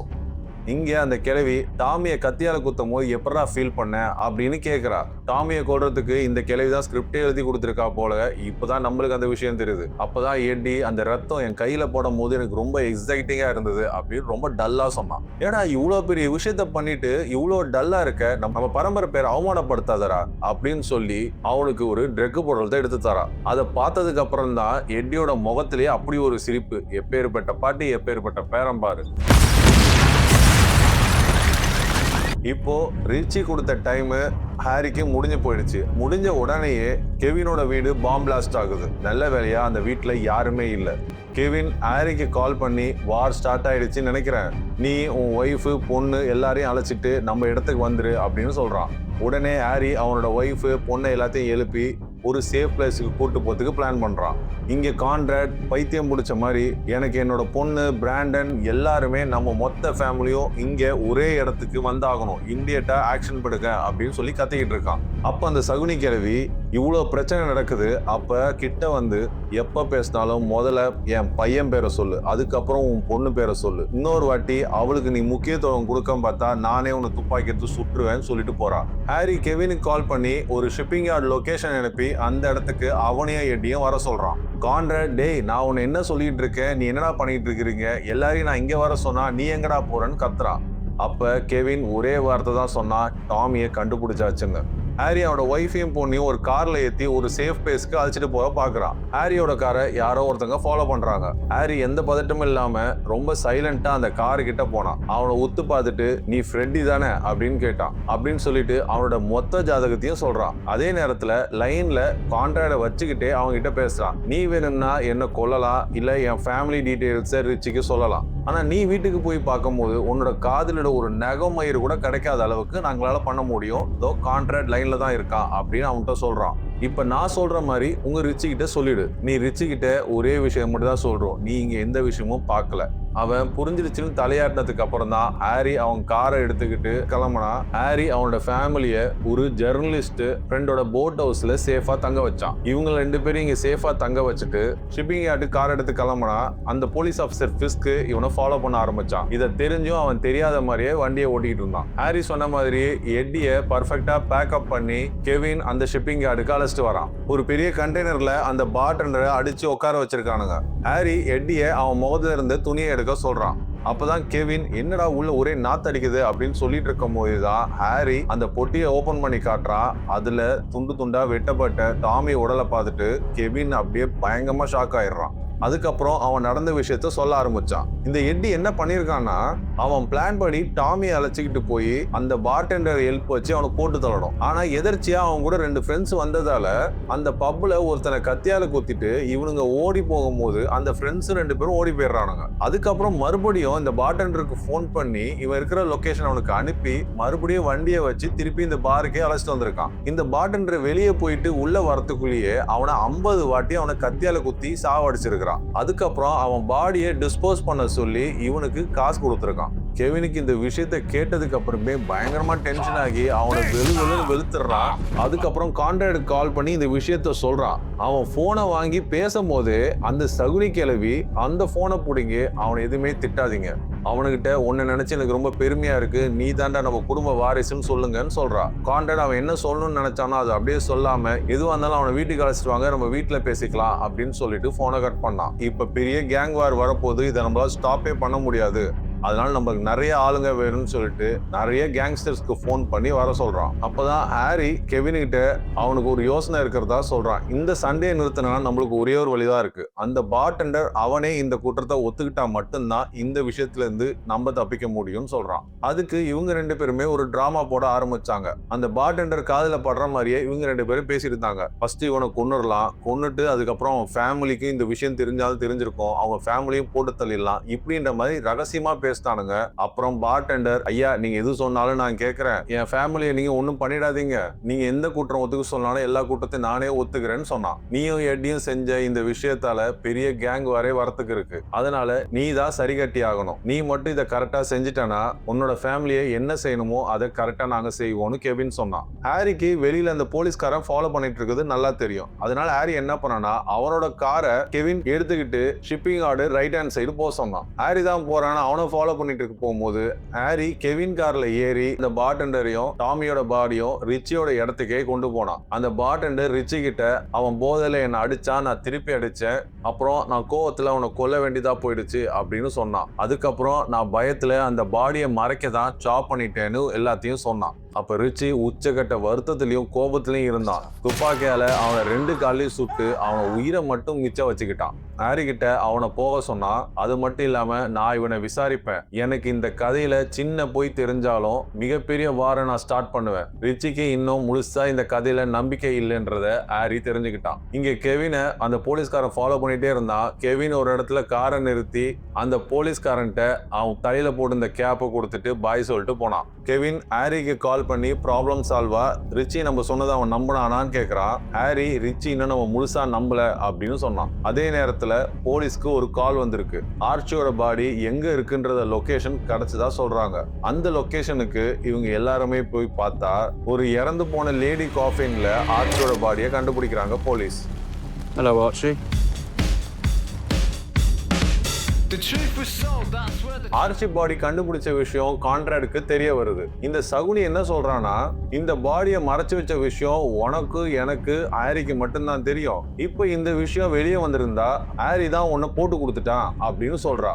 கான்ட்ராக்டுக்கு ஹாரி மேல மிகுந்த நம்பிக்கை உண்டு, அதனால ஹாரி மேல அவன் சந்தேகப்பட மாட்டேன்னு சொல்றான். மறுபடியும் இந்த சகுனி அவனை இன்சிஸ்ட் பண்ணிட்டே இருக்கிறதால கான்ட்ராக்ட் ஒரு முடிவுக்கு வந்தான். அவன் ஒரு ஆளை கூப்பிட்டு அவன் வீட்டை நோட்டம் விட சொன்னான். இங்க கட் பண்ணா ஹாரியை தேடி ஒருத்தன் ஜோசியாவை பார்க்க வந்திருக்கான். அவன் பேரு டோனி. ஜோசியா அவனை ஒரு போட்டோ எடுத்துக்கிட்டு அவனுக்கிட்ட இருந்து நம்பர் வாங்கிக்கிட்டு அங்கேருந்து அவனை அனுப்பி விடுறா. ஹாரியோட ஒய்ஃபை பாலுன்னு ஒருத்தன் ஃபாலோ பண்ணிக்கிட்டே இருக்கான். ஃபாலோ பண்ணிட்டு இவன் எங்க போறான்றத கான்ட்ராக்டுக்கு அப்டேட் பண்றான். அதுக்கப்புறம் கான்ட்ராக்ட் எல்லா இன்ஃபர்மேஷனையும் பாலுகிட்ட கேட்டுட்டு ஹாரியை ஒய்ஃபை மீட் பண்றதுக்கு அவன் வீட்டுக்கே வந்துடுறான். ஹாரியோட ஒய்ஃப் கூட அவரோட ஃப்ரெண்டு அலைஸ்ன்னு ஒருத்தி இருக்கிறா. இவ ரீசெண்டா தெரப்பி கிளாஸ்க்கு போவா, அங்கே இவ ஃப்ரெண்டா இருக்கா அப்படின்ற மாதிரி கான்ட்ராக்டுக்கு அறிமுகப்படுத்துறா. கான்ட்ராக்ட் உள்ள வந்ததுக்கு அப்புறம் அலைஸை இவ அனுப்பி விட்டுறா. கான்ட்ராக்ட் ஹாரியோட ஒய்ஃபு கிட்ட, நீ எனக்கு பொண்ணு மாதிரி தான், அவன் எனக்கு பையன் மாதிரி, அதனால நீ என்ன பண்றனா நம்ம ஃபேமிலி மேட்டரை வெளியில எங்கேயும் டிஸ்கஸ் பண்ணிட்டு இருக்காது, நீ நிறைய சைக்காட்டிஸ்டுக்கு எல்லாம் போறதா கேள்விப்பட்டேன், அங்கே போயிட்டு இவனை பத்தி சொல்றேன் அவனை பத்தி சொல்றேன்னு தேவையில்லாத விஷயம் எல்லாம் சொல்லிட்டு இருக்காதுன்னு கிட்டத்தட்ட அவளை ஒரு மிரட்டிட்டு தான் போறான். நான் இங்க வந்து பேசுனதை ஹாரி கிட்ட சொல்லாத, அவன் கொஞ்சம் வருத்தப்படுவான் அப்படின்னு சொல்லிட்டு அங்கிருந்து கிளம்புனான். இந்த எட்டி அந்த சகுனி கிழவிட்ட போயிட்டு, நம்ம ஏதாவது தப்பு பண்ணிட்டோமா பாட்டி அப்படின்னு கேக்குறான். இல்லடா, நீ ஒரு பெரிய அவதாரம், உன்னை பார்த்தாலே ரிச்சி ஃபேமிலி இப்ப நடுங்க போகுது, நம்ம அடுத்த தலைமுறை ரொம்ப ஸ்ட்ராங்கா இருக்குது, உங்க தாத்தா பேரை நீ தாண்டா காப்பாத்த போற அப்படின்னு சொல்லி அவனுக்கு நல்லா கொம்பு சீவி விட்டுட்டு இருக்கா. ஹாரி ரிச்சியை பார்க்க போனா, அப்ப இன்னும் அந்த பார்டெண்டர் உயிரோட இருக்கதை பாக்குறான். அப்ப ரிச்சி அவனை கொல்ல சொல்லி கன்னு தரான். ஆனா ஹாரி கன்னை யூஸ் பண்ணாம அங்க இருக்க கட்டையை எடுத்து உடைச்சி அவனை குத்தி சாவடிச்சான். அப்பதான் ஹாரி, இப்பயாவது உங்களுக்கு டவுட் தீர்ந்துச்சான்னு கேக்குறா. அப்ப இல்ல, இன்னும் எனக்கு டவுட் இருக்கு, நீ இன்னொரு வேலை செஞ்சாகணும் அப்படின்னு சொன்னான். கெவின் ஹாரிக்கு கால் பண்ணா, என்னடா ப்ராப்ளம் சால்வான்னு கேக்குறா. ப்ராப்ளம் சால்வ் மாதிரி தான் இருந்தது, ஆனா ப்ராப்ளம் சால்வ் இல்ல அப்படின்னு சொல்றான். எனக்கு ஒன்றும் புரியல அப்படின்னு அவன் கேட்கும் போதுதான் டாமியோட இரங்கல் கூட்டத்துக்கு நம்ம டோட்டல் ஃபேமிலியும் அவனுக்கு மரியாதை செலுத்தணும் அப்படின்னு சொல்லியிருக்கான். கெவினுக்கு ஒரு விஷயம் தெரிஞ்சு போச்சு, அவனுக்கு இன்னும் நம்ம மேல நம்பிக்கை வரல, பிரச்சனை இன்னும் தீரல, நம்ம மொத்த டீமையும் அங்க வர சொல்லி நம்மள அவன் அட்டாக் பண்ண பாக்குறான். இது கண்டிப்பா ஒரு ட்ராப் அப்படின்னு நினைக்கிறான். எல்லாருமே டிஸ்கஸ் பண்ணிட்டு இருக்கும் போது ஹாரி என்ன சொல்றான்னா, நம்ம அந்த இரங்கல் கூட்டத்துக்கு போனாலும் பிரச்சனை, போகலனாலும் பிரச்சனை, ஆனா என்னால ஒண்ணு சொல்ல முடியும், அது ஒரு பப்ளிக் பிளேஸ், அவனால நம்மள அட்டாக் பண்ண முடியாது, எல்லாருமே இருப்பாங்க, சோ கரெக்டான இடம் கிடையாது. ஆனா ஒண்ணு பண்ணலாம், நம்மள அவமானப்படுத்தலாம், இல்லனா நம்மள யாரையா ஒருத்தனை அவன் ட்ரிகர் பண்ணலாம், உள்ள நம்மளால கன்னு எடுத்துட்டு போக முடியாது. இப்படி எல்லாம் அவன் பேசிக்கிட்டு டிஸ்கஸ் பண்ணிட்டு இருக்கும் போதே டக்குன்னு சகுனி கிழவி உள்ள வந்து, கண்டிப்பா அந்த இரங்கல் கூட்டத்துக்கு நம்ம போகணும், நம்மள அவன் என்ன செஞ்சிருவான்னு நானும் பாக்குறேன், எனக்கு இன்னொரு ஆசையும் உண்டு, ரிச்சியோட முகத்தையும் அவனோட பொண்டாட்டி முகத்தையும் அந்த அழுகாட்சி முகத்தை நான் பார்க்கணும் அப்படின்னு சொல்றா. ஃபைனலா அந்த இரங்கல் கூட்டத்துக்கு நம்ம போறோம் அப்படின்னு முடிவு பண்றாங்க. அதுக்கு ஹாரி, நம்ம எல்லா சேஃப்டிக்கும் நான் உள்ள கன் ரெடி பண்றேன் அப்படின்னு அவன் ஒரு ஐடியா பண்ணான். அதனால நிறைய பணமும் கன்ஸ் கிரெனேடுன்னு ஒரு பேக் ஃபுல்லா எடுத்துக்கிட்டு எங்கேயோ கிளம்புறான். இங்க ஏதோ ஒரு இடத்துல கான்ட்ராக்ட் பொண்ணு சோனியாவும் பிராண்டன், கான்ட்ராக்ட இன்னொரு பையனும், ரெண்டு பேரும் சேர்ந்து மீட் பண்ணி பேசிக்கிட்டு இருக்காங்க. பிராண்டன் ஒரு அன்கட் டைமண்ட் சேலை பத்தி சோனியா கிட்ட சொல்றான். அந்த டீல் பண்றதுக்கு அவளோட ஹெல்ப் அவன் கேட்கறான். சோனியாக்கு இந்த ஃபேக் அண்ட் ஒரிஜினல் டைமண்ட்ஸை கண்டுபிடிக்கிறதுல பயங்கர எக்ஸ்பர்டைஸ் உண்டு, அதனால அவளோட ஹெல்ப்பை இவன் கேட்கறான். ஹாரி ஃப்ரெட்டின்னு ஒருத்தனை மீட் பண்றான். இந்த ஃப்ரெட்டி தான் ஹாரியை ஒரு வாட்டி ஃபாலோ பண்ணிக்கிட்டு இருப்பான். அவன் தான் இவன். அவனை பார்த்து, உன்னோட செல்போன் ஒன்று ரீசெண்டா தொலைஞ்சு போயிருக்குமே, அது கிடைச்சுதான்னு கேட்டான். அந்த செல்போன் இப்ப என்கிட்ட தான் இருக்கு, அதுக்கு பாஸ்வேர்ட் கூட 1234ல அப்படின்னு அவன்கிட்ட சொல்லிட்டு இருக்கான். நான் தற்செயலா அதை ஓபன் பண்ணி பாக்குறேன், அதுல நிறைய பொம்பளைங்க போட்டோ இருந்தது. யாடா அந்த பொம்பளை அப்படின்னு பார்த்தா அது ரிச்சியோட ஒய்ஃப்.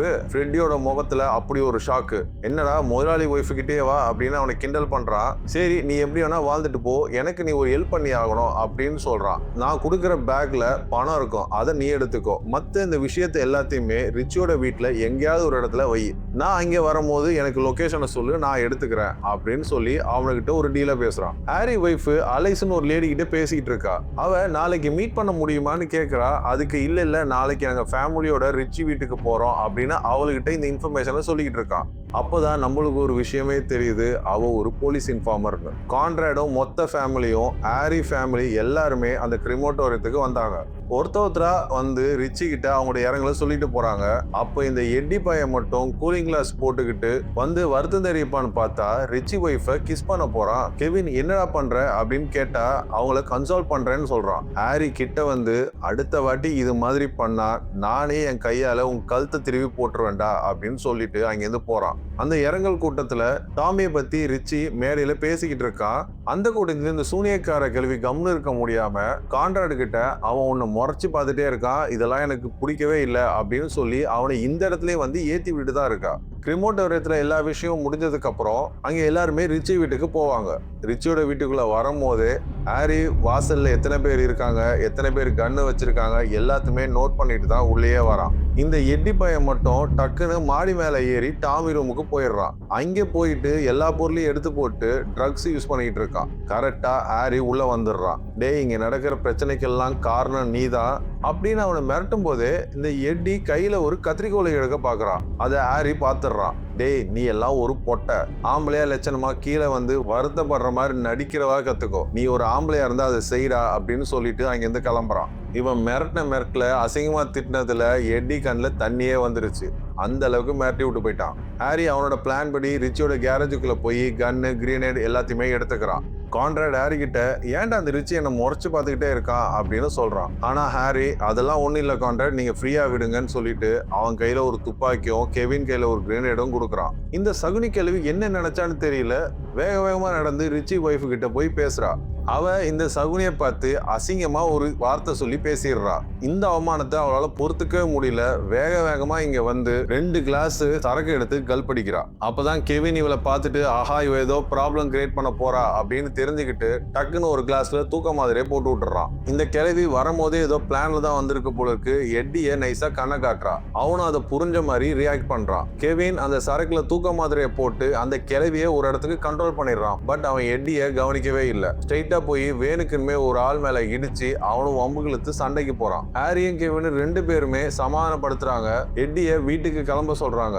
என்ன இங்க வர சொன்னது ரிச்சி நீங்க கிடையாது, என் ஃப்ரெண்டோட சாவுக்கு நான் இங்கதான் இருப்பேன். அங்க விதாண்டவாதம் பேசிக்கிட்டு இருக்கான். அங்க நடந்த கொஞ்சம் சலசலப்புல ரிச்சி உள்ள வந்து கான்ட்ராக்ட் கிட்ட தனியா பேசணும்னு சொல்றான். ரிச்சி கூட 2 பேரும் கான்ட்ராக்ட் கூட 2 பேரும் தனியா ஒரு இடத்துல மீட் பண்ணாங்க. அப்பதான் ரிச்சி நீங்க சொன்ன பொய்யெல்லாம் நான் இன்னும் நம்பல, இன்னைக்கு எனக்கு சண்டை வேணாம்னு நினைக்கிறேன், ஆனா நாளைக்கு காலைல எந்திரிக்கும் போது நான் இதே மனநிலையில தான் இருப்பேன்னு எனக்கே தெரியாது. இது மாதிரி ரிச்சி கோவத்திலையும் வருத்தத்திலையும் பேசிட்டு இருந்தா.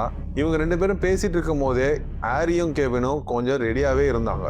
அப்போதான் ரிச்சி உன்னோட பேரை எங்கேயாவது ரோட்லயோ பார்க்லயோ எந்த இடத்துல பார்த்தாலும் என் பையனுக்கு அவன் என்ன பண்ணானோ அதே தான் பண்ணுவேன் அப்படின்னு சொல்றான். அங்கே அப்படியே கட் பண்ண அப்புறம் சகுனி எந்திரிக்கிறா.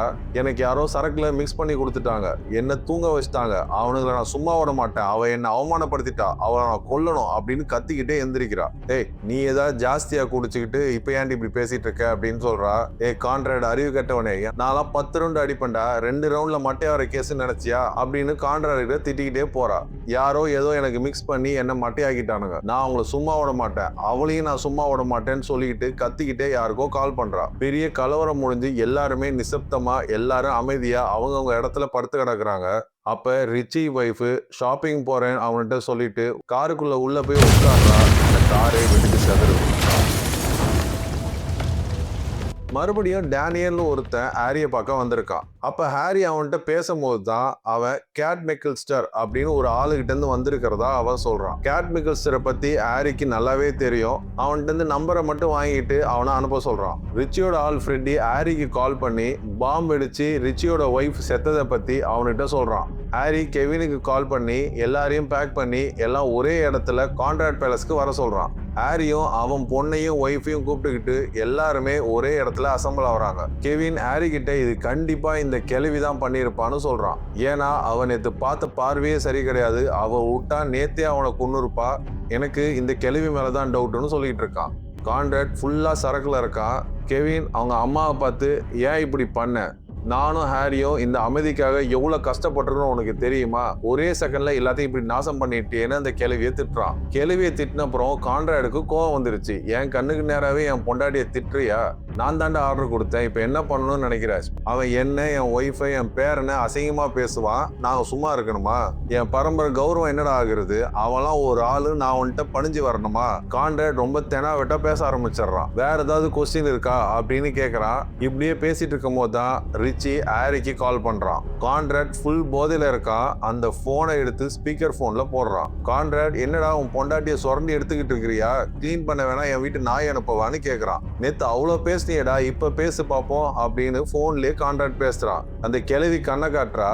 எட்டி போய் அந்த ஸ்பீக்கர் போன்ல உன்னோட பையனை நான் தான் கொன்னேன், அவனை கழுத்து அறுக்க போகும்போது பண்ணி மாதிரி கத்தனான் அப்படின்னு சொல்லி சிரிக்கிறான். இப்படி சொல்லிட்டே இருக்கும் போதே அவன் போனை கட் பண்ணிடுறான். இப்போ கான்ட்ராக்ட் சொல்றான், இப்ப நான் வார ஸ்டார்ட் பண்ணிருக்கேன், தேவையான ஆளுங்களை கூப்பிடு, அவன் ஃபேமிலியில ஒருத்தங்க கூட உயிரோட இருக்க கூடாது, எத்தனை ஆள் வேணா கூப்பிட்டுக்கோ, இப்போ ஏதாவது கேள்வி இருக்கா அப்படின்னு கேட்கறான். அப்போதான் ஹாரி பிராண்டனும் சோனியாவும் எங்க இருக்காங்க அப்படின்னு கேட்டான். அவனோட நம்பரை ட்ராக் பண்ணி சோனியாவும் பிராண்டனும் ஆன்டிவெர்ப்னு ஒரு இடத்துல இருக்காங்க. பிராண்டன் அக்கௌண்ட்ல இருந்து நிறைய பணத்தை எடுத்துக்கிட்டு அந்த இடத்துக்கு போயிருக்காங்க அப்படின்ட்டு இன்ஃபர்மேஷன் வருது. ஹாரி உடனே ஹெலிகாப்டர் எடுத்துட்டு அவங்க எங்க இருக்காங்களோ அந்த இடத்துக்கு கிளம்புறான். சோனியா இந்த டீல் பெரிய டீல்ன்றதால ஒரு பிரைவேட் செக்யூரிட்டி கம்பெனிக்கு கால் பண்ணி அவனோட ஃப்ரெண்டை செக்யூரிட்டிக்கு அழைச்சிட்டு போறா. அதே சமயத்துல இந்த சகுனி சோனியா எப்படி நம்மளோட ஃபண்டை எடுத்துட்டு போயிட்டு இது மாதிரி யூஸ் பண்ண முடியும், பிராண்டனை மைக்கி ஏதோ பண்றா அப்படின்னு சொல்லி இந்த விஷயத்த கான்ட்ராக்டுக்கு தலையில போடுறா. எனக்கு அவ ஃபேமிலி ஃபண்ட்ல கை வைக்கிறது எனக்கு கொஞ்சம் கூட பிடிக்கல அப்படின்னு கான்ட்ராக்டை கத்துறா. அப்பதான் கான்ட்ராக்ட் பிராண்டன் எவ்வளவோ காசு அழிச்சிருக்கான், அவ என்ன தாளிக்க போறா, அவ புத்திசாலி, அவனை மாதிரி அவன் கிடையாதுன்னு சொன்னதுக்கு அப்புறம் அவளுக்கு இன்னும் கோவம் வர ஆரம்பிச்சிருது. சோனியாவுக்கு கான்ட்ராக்ட் இவளுக்கு தெரியாம நிறைய பணம் கொடுக்கறதா நினைச்சு கோவத்துல பைத்தியக்காரத்தனமா ரிச்சிக்கு கால் பண்ணி உனக்கு ஒரு பலி கொடுக்குற, ஆனா நீ பிராண்டனை ஒன்னும் பண்ணக்கூடாது, கான்ட்ராக்டுக்கு அவளோட பொண்ணு தான் ரொம்ப செல்லம், நீ மட்டும் அவளை போட்டு தள்ளிட்டுனா கான்ட்ராக்டை பயங்கரமா பழி வாங்கிடலாம், இப்படி ஒரு டீல அவன்கிட்ட பேசுறான். அவனும் அதுக்கு ஓகே சொல்றான். ஹாரி ஹெலிகாப்டர்ல சோனியா இருக்க இடத்துக்கு வந்துடுறா. அந்த ஹோட்டலுக்கு உள்ள போறாங்க. ஆனா அவங்க யாருமே கிடையாது. அங்க சோனியா ஒரு செக்யூரிட்டி ஆஃபீஸருக்கு கால் பண்ண விசிட்டிங் கார்டு இருக்கும். அந்த விசிட்டிங் கார்டுல நம்பருக்கு கால் பண்ணி அந்த செக்யூரிட்டி ஆஃபீஸருக்கு கால் பண்றான். அந்த செக்யூரிட்டி ஆஃபீஸர் வழியா அவனுக்கு கால் பண்ணி சோனியா கிட்ட பேசணும்னு சொல்றான். அப்ப அவன் சோனியா கிட்ட போன் கொடுக்கும் போது அதை பிராண்டன் புடுங்கி அவன் பேசுறான். இப்பதான் ஒரு டீலை சக்சஸ்ஃபுல்லா பண்ணி முடிக்க போறேன், அதுக்குள்ள என்ன உயிரை வாங்காத ஹாரி, தயவு செய்து போனை வைன்னு சொல்லிட்டு அவன் பேசுறது கூட கேட்காம போனை கட் பண்ணிடுறான்.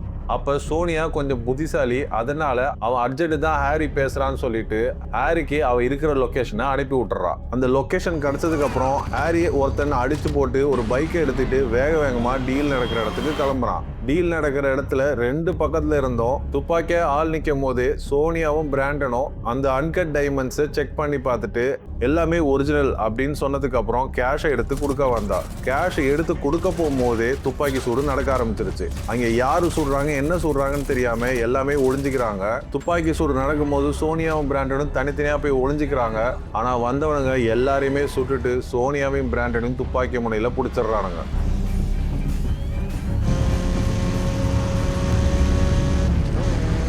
ஹாரி சோனியா அனுப்பின லொகேஷனுக்கு வந்து சேர்ந்துடுறான். அங்க நிறைய ஆளுங்க செத்து கிடக்குறாங்க. அந்த தரையில வார்னு எழுதி இருக்கு. செத்து போனவங்க கழுத்துல 2-3 டேட்டோஸ் இருக்கு. அந்த டேட்டோஸை பார்த்துட்டு இவனுக்கு எந்த குரூப் ஆளுங்கன்னு ஹாரிக்கு தெரிஞ்சிருது. உடனடியா இந்த விஷயத்த கான்ட்ராக்ட் கிட்ட சொல்றான். நீங்க கவலைப்படாதீங்க, அவங்க எங்க இருந்தாலும் நான் காப்பாத்தி கூப்பிட்டு வருவேன் அப்படின்னு சொல்லிட்டு வேக வேகமா பைக் எடுத்துட்டு கிளம்புறான். அவங்க இடத்துக்கே போய் தனியால நின்று எல்லாரையும் தீர்த்து கட்டுறான். அந்த வேர் ஹவுஸ் சுத்தி ஒரு பெரிய ஷூட் அவுட்டே நடக்குது. ஹாரி சில கிரெனேடுகள்லாம் தூக்கி போட்டு மறைஞ்சு உள்ள போய் சிஸ்டமேட்டிக்கா அவங்க எல்லாரையுமே அடிச்சு தும்சம் பண்றான். அங்கே ஒருத்தனை பிடிச்சி அவனோட போன்ல 2 பேரையும் காட்டி இவங்க இங்க வந்தாங்களான்னு கேட்கறான். அப்ப ஆமா இவங்க 2 பேரையும் நாங்க தான் தூக்கிட்டு வந்தோம், லோபஸ்னு ஒருத்தன் தான் இந்த ஒர்க்கை எங்களுக்கு கொடுத்தான்னு அவன் சொன்னான். லோபஸ்ன்றவன் இந்த மெக்சிகன் ட்ரக் கார்ட்டல் ரிச்சி கூட பிசினஸ் பண்றவன். இந்த வேலைக்கெல்லாம் காரணம் ரிச்சி தான்றதை கன்ஃபார்ம் பண்ணிடுறான் ஹாரி. இந்த இக்கட்டான சூழ்நிலை அவங்களை காப்பாத்துறதுக்கு ஒரே ஆள் இருந்தா அவன் தான் ஆர்ச்சி. அவனையும் இவங்க போட்டு தள்ளிட்டாங்க. அவன் தான் மெக்சிகன் பக்கம் கான்டாக்ட் வச்சிருந்தான். இப்ப அவன் செத்ததால ஹாரியால இந்த இடத்துல ஒண்ணுமே பண்ண முடியல. என்ன செய்யறது, யாரை பிடிக்கிறதுன்னு ஹாரிக்கு ஒண்ணும் தெரியாம அந்த நடு ரோட்ல நிக்கிறான். இந்த பைத்தியக்கார கேள்வி ரிச்சிக்கு கால் பண்ணி சோனியா தான் உனக்கு கிடைச்சிட்டால, என் பையன் எதுக்கு தூக்குன, அவனை ரிலீஸ் பண்ணு, சோனியாவை நீ எடுத்துக்கோன்னு சொல்றான். அப்ப ரிச்சி நீ தூக்குனா தூக்குவேன், விடுனா விட்டுருவேனா, டே உன்னை நான் சும்மா விட மாட்டேன்னா இவ கத்திக்கிட்டே இருந்தா. அதெல்லாம் அவன் காதிலே வாங்காம போனை கட் பண்ணிட்டான். சோனியாவையும் பிராண்டனையும் ஒரு வேர் ஹவுஸ்ல கட்டி போட்டு வச்சிருக்காங்க. அப்பதான் பிராண்டன் என்னாலதான் இவ்வளவு பிரச்சனையும், என்னாலதான் இங்க வந்து மாட்டிக்கிட்டு இருக்கோம், நான் மறுபடியும் தப்பு பண்ணிட்டு இருக்கேன்னு புலம்பிட்டு இருந்தான். அப்பதான் சோனியா சொன்னா, இது ஒன்னால வந்த பிரச்சனை கிடையாது, நம்ம டைமண்ட் டீல் பண்ணவங்க 2 கேங்குமே அடிச்சுக்கிட்டு செத்துருக்காங்க, இதுக்கு பின்னாடி ரிச்சி தான் இருக்கான்னு சோனியா பிராண்டன் கிட்ட சொல்றா. ஏதோ பிரச்சனை நடந்திருக்கு, அதுக்கு தான் ஹாரி நம்மளுக்கு கால் பண்ணி எச்சரிச்சா, நீ தான் ஒழுங்கா பேச விடாம பண்ணிட்ட அப்படின்னு சோனியா சொல்றா. இந்த சிக்கல் இப்படி போயிட்டு இருக்கும் போது அலைஸ் அந்த போலீஸ் இன்ஃபார்மர் ஹாரி ஒய்ஃப்க்கு கால் பண்ணி எனக்கு ஒரு ப்ராப்ளம், உன்னை நேர்ல பார்த்து பேசணும்னு சொல்றா. பக்கத்துல இருக்க ரெஸ்டாரண்ட்ல நம்ம 2 பேரும் மீட் பண்ணலாமான்னு கேக்குறா. இவ்வளவு எதுவும் மறுக்க முடியாம யாருக்கும் தெரியாம அந்த வீட்டுல இருந்து வெளியே வந்து அவளை மீட் பண்றா.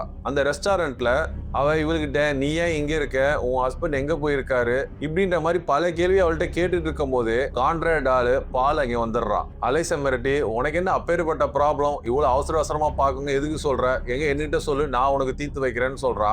அவளை ஒரே ஒரு முறை தான் முறைச்சா. அதுக்கப்புறம் அவளும் போயிட்டா. ஹாரி வைஃபையும் அழைச்சிக்கிட்டு வீட்டுக்கு வந்துடுறான். சோனியாவும் பிராண்டன் கட்டி போட்டிருக்க இடத்துல ஒரு பெரிய செயின்சாவை எடுத்து வந்து ஒருத்தன் வைக்கிறான். அவன் கூடவே ஒருத்தன் போன் பேசிட்டே வந்து உட்காந்துருக்கான். இவன் பேரு லோபஸ், இவன் தான் அந்த ட்ரக் கார்ட்டல். கால். ரிச்சி கொடுக்கறத விட டபுள் ரேட்டா எங்க அப்பா தருவாரு, எங்களை தயவு செய்து ஒண்ணும் பண்ணாம விட்டுரு அப்படின்னு கெஞ்சுறா. அவன் எதுவுமே காதுல வாங்காம, உங்க அப்பனை கண்டாலே எனக்கு பிடிக்காது, ஒரு காலத்துல எங்க அப்பனை எவ்வளவு அசிங்கமாலாம் திட்டிருக்கான் தெரியுமா அப்படின்னு அவன் ஒரு ஸ்டோரி சொல்றான். கான்ராட பழி வாங்கறதுக்கு எனக்கு கரெக்டான நேரம் இதுதான்னு அவனும் கான்ராட் மேல அவ்வளவு கடுப்புல இருக்கான். ரிச்சி தான் பிராண்டனையும் சோனியாவையும் அடைச்சு வச்சிருக்கான் அப்படின்னு அவன் எனக்கு ஒரு மெசேஜ் அனுப்பியிருக்கான்னு இந்த கிழவி கான்ராட் கிட்ட சொல்றா. அப்பதான் கான்ராட் இந்த மெசேஜ் உனக்கு எப்போ வந்ததுன்னு கேட்கறான். மெசேஜ் எப்போ வந்ததுன்னு கேட்கறதோட இப்ப ரிச்சி கிட்ட தான் இருக்கான்ற இன்ஃபர்மேஷன் உனக்கு வந்திருக்குல்ல, போய் காப்பாத்து அப்படின்றா கிழவி. எங்க அந்த மெசேஜ் எனக்கு காட்டுன்னு சொல்லிட்டு கான்ராட் கத்துறா. நான் மெசேஜ் எல்லாம் காட்ட மாட்டேன், நான் சொல்றதை செய் அப்படின்னு கிளவி சொல்றான். இவங்க சண்டை போட்டுட்டு இருக்க அதே நேரத்துல கரெக்டா ரிச்சி ஒரு வீடியோ கால் கான்ஃபரன்ஸ் செட் பண்றான். அதுல பிராண்டனும் சோனியாவும் கட்டி போட்டு வச்சிருக்காங்க. பக்கத்துல ஒரு பெரிய செயின்ஸா இருக்கு. அப்ப ரிச்சி என் பையனை எப்படி அவன் துண்டு துண்டா அறுத்து போட்டானோ அதே போல இந்த வீடியோ கால்ல நீ ரசி அப்படின்னு சொல்லிட்டு பேசுறான். அவங்க ரெண்டு பேரையும் லூபாஸ் தான் கட்டி போட்டு வச்சிருக்கான். அவன் பெரிய செயின்ஸாவை காட்டி அவங்க ரெண்டு பேரையும் அறுக்க போறதா வீடியோ கால் பண்ணிருக்கான். இந்த விஷயத்த ஹாரி கிட்ட சொல்றான் கெவின். இங்க செயின்ஸாவை எடுத்து பிராண்டனை அறுத்து போட்டுறானுங்க. அடுத்தது உன் பொண்ணுதான்னு சொல்லி அவன் பொண்ணுகிட்ட அந்த செயின்ஸாவை கொண்டு போறான். அப்ப கரெக்டா போன் டிஸ்கனெக்ட் ஆயிடுது. ரிச்சுக்கும் என்ன நடக்குதுன்னு ஒன்றும் புரியல, கான்ராடுக்கும் ஒன்றும் புரியல. என்ன நடந்துச்சுன்னா, இதுக்கு முன்னாடி டேனியல்னு ஒருத்தன் ஹாரிக்கு அடிக்கடி கால் பண்ணிட்டு இருப்பான். அவன் யாருன்னா கேட் மிக்கல்ஸ்டர்னு பெரிய இன்டர்நேஷனல் கார்ட்டல் லீடர் கீழே ஒர்க் பண்றவன். அந்த கேட் மிக்கல்ஸ்டர் தான் ஹாரிய அவன் வேலைக்கு கூப்பிட்டுக்கிட்டே இருந்தா இவன் போகாம இருந்தான். இப்ப சோனியாவை காப்பாத்துறதுக்கு இவனுக்கு வேற வழியே தெரியாம இப்ப அவளுக்கு கால் பண்ண வேண்டியதா போயிடுது. அவ லூபாஸ்க்கு கால் பண்ணி அவங்கள விடுன்னு சொன்ன அப்புறம் தான் அவன் விட்டுருக்கான். இப்ப இதுல என்ன பிரச்சனைனா, ஹாரிக்காக தான் இவ ஹெல்ப்பே பண்ணா. இப்ப ஹாரி இவளுக்கு கடமைப்பட்டவனா போயிடுறான். இவ என்ன உதவி கேட்டாலும் இவ செஞ்சு கொடுக்கணும், அதுதான் இவங்களோட டீலு. அது அவனால மறுக்கவே முடியாது. இப்ப அதுதான் அவனுக்கு பிரச்சனை. ஹாரி பத்திரமா சோனியாவை வீட்டுக்கு கூட்டிட்டு வரான். இந்த சோனியாக்கார கிழவி மேல இருந்து கோவத்தோட அவளை பார்த்துக்கிட்டே இருக்கா. சோனியா அங்க நடந்த விஷயத்தையும் பிராண்டனுக்கு என்ன ஆச்சுன்ற விஷயத்த பத்திலாம் இங்க சொல்லிக்கிட்டு இருக்கா. அப்ப கரெக்டா கீழே இந்த கிழவி சோனியா கிட்ட நீ உயிரோட வந்தது எனக்கு ரொம்ப சந்தோஷமா இருக்கு அப்படின்னு சொல்லி கட்டி பிடிச்சி முத்தம் கொடுத்துட்டு போறா. கான்ராடு ஹாரி கிட்ட எப்படி அவளை காப்பாத்துறேன்னு கேட்கறா. அப்பதான் அவன் சொல்றான், கேட் மெக்கல்ஸ்டர்னு ஒருத்தர் இருந்தால அவள்கிட்ட தான் டீல் போட்டு இந்த விஷயத்த முடிச்சேன் அப்படின்னு சொல்றா. அவ பெரிய கார்ட்டல் லீடராச்சே, அவளை எப்படி உனக்கு தெரியும் அப்படின்னு கேட்கும் போது என்னை 2 வாட்டி அவ வேலைக்கு கூப்பிட்டுருக்கா, நான் தான் போகவே இல்லை அப்படின்னு சொல்றான். இது நடந்து 2 வருஷமாச்சு, நீங்க அதை பத்தி கவலைப்படாதீங்க அப்படின்னு சொல்லும் போது கான்ராட் இப்ப இந்த வேலையை விட்டு போக போறியா, நீ அவ கூட ஜாயின் பண்ண போறியான்னு கேட்கறான். அதெல்லாம் ஒண்ணும் இல்லை, இந்த விஷயத்துக்காக தான் இப்ப நம்ம யூஸ் பண்ணியிருக்கோம், இந்த பிரச்சனை நான் பாத்துக்கிறேன், நீங்க விடுங்கன்னு சொல்றான். இவங்க 2 பேரும் பேசிட்டு இருக்கும்போது கெவினை வெளியே போக சொல்லிடுவாரு கான்ராட். அதனால இவன் கார்ல வெயிட் பண்ணிக்கிட்டு இருந்தான். அப்ப ஹாரி கிட்ட அவர் என்ன சொன்னாரு, என்னதுக்கு வெளியே போக சொன்னாரு அப்படின்னு நீங்க 2 பேர் ரகசியம் பேசுறீங்கன்னு கேட்டான். கான்ராட் இந்த ஃபெனடைல் பிசினஸை பண்ணணும்னு ஆசைப்படுறாரு. அதனால இந்த லூபாஸ் கிட்ட பேச சொல்றாரு. ஏன்னா இந்த லூபாஸ் ரிச்சி கிட்ட தான் பிசினஸ் பண்ணிட்டு இருந்தான். இப்ப அவன் நம்மளுக்கு ஹெல்ப் பண்ணதால இனிமேக்கு அவன் லூபாஸ் கூட அவன் ஒர்க் பண்ண மாட்டான். ஸோ அந்த இடம் காலியா தான் இருக்கு, நம்ம ஃபில் பண்ணலான்னு கான்ராட் சொல்றாரு. டேய் அந்த கிழவனுக்கு என்ன பைத்தங்கீத்தையும் முடிச்சிச்சாடா, நேத்தாண்ட பிராண்டன் அவன் அறுத்து போட்டான், அவன் கூட மீட்டிங் செட் பண்ணுவானா இந்த ஆளு, எனக்கு ஒன்றும் புரியலையே அப்படின்றான் கெவின். ஹாரி நான் ஒன்று சொல்றேன் கேட்டுக்கோ, எங்க அப்பா எந்த நேரத்துல என்ன செய்வான்னு எப்பவுமே தெரியாது. அவன் உண்மையாவே டீல் பேசதான் அவனை கூப்பிடறானா இல்ல போட்டு தள்ள கூப்பிடறானா எனக்கு தெரியாது. அது மட்டும் இல்லாம இந்த லூபாஸ் என்றவன் கேட் மிக்கல்ஸ்டர்கிட்ட வேலை செய்யறான். இந்த ஆளு ஏதாவது அவனை செய்ய போய் அது பெரிய பிரச்சனைல வந்து விடும். இந்த ஆள் மட்டும் ஏதாவது ஏடாகூடம் பண்ணாருன்னா இந்த டோட்டல் ஃபேமிலியும் காலி பண்ணிடுவா அவ, ஜாகிரதையா இரு ஹாரி அப்படின்னு சொல்றான். ஹாரி ஃப்ரெட்டியை மீட் பண்ணி ரிச்சி பண்ற இந்த ஃபெனடைல் பிசினஸை பத்திய மார்க்கெட் ஸ்டடி கேட்கறான். அதான் இந்த ஃபெனடைல் மார்க்கெட்ல எவ்வளோ போகுது, லூஸ்ல எவ்வளோ போகுது, ஹோல்சேல எவ்வளோ போகுது, இது மாதிரி இன்ஃபர்மேஷனை அவன்கிட்ட கேட்டு தெரிஞ்சுக்கிறான். ரிச்சியோட ஒய்ஃபை இறந்துட்டா, இதுக்கப்புறம் நீ சொல்றதுல நான் எதுக்கு கேட்கணும்னு சொல்றான். கரெக்ட் தான், இன்னும் போட்டோலாம் என்கிட்ட தானே இருக்கு, இப்போ கூட கொடுக்கலாம்ல அப்படின்னு சொல்றான்.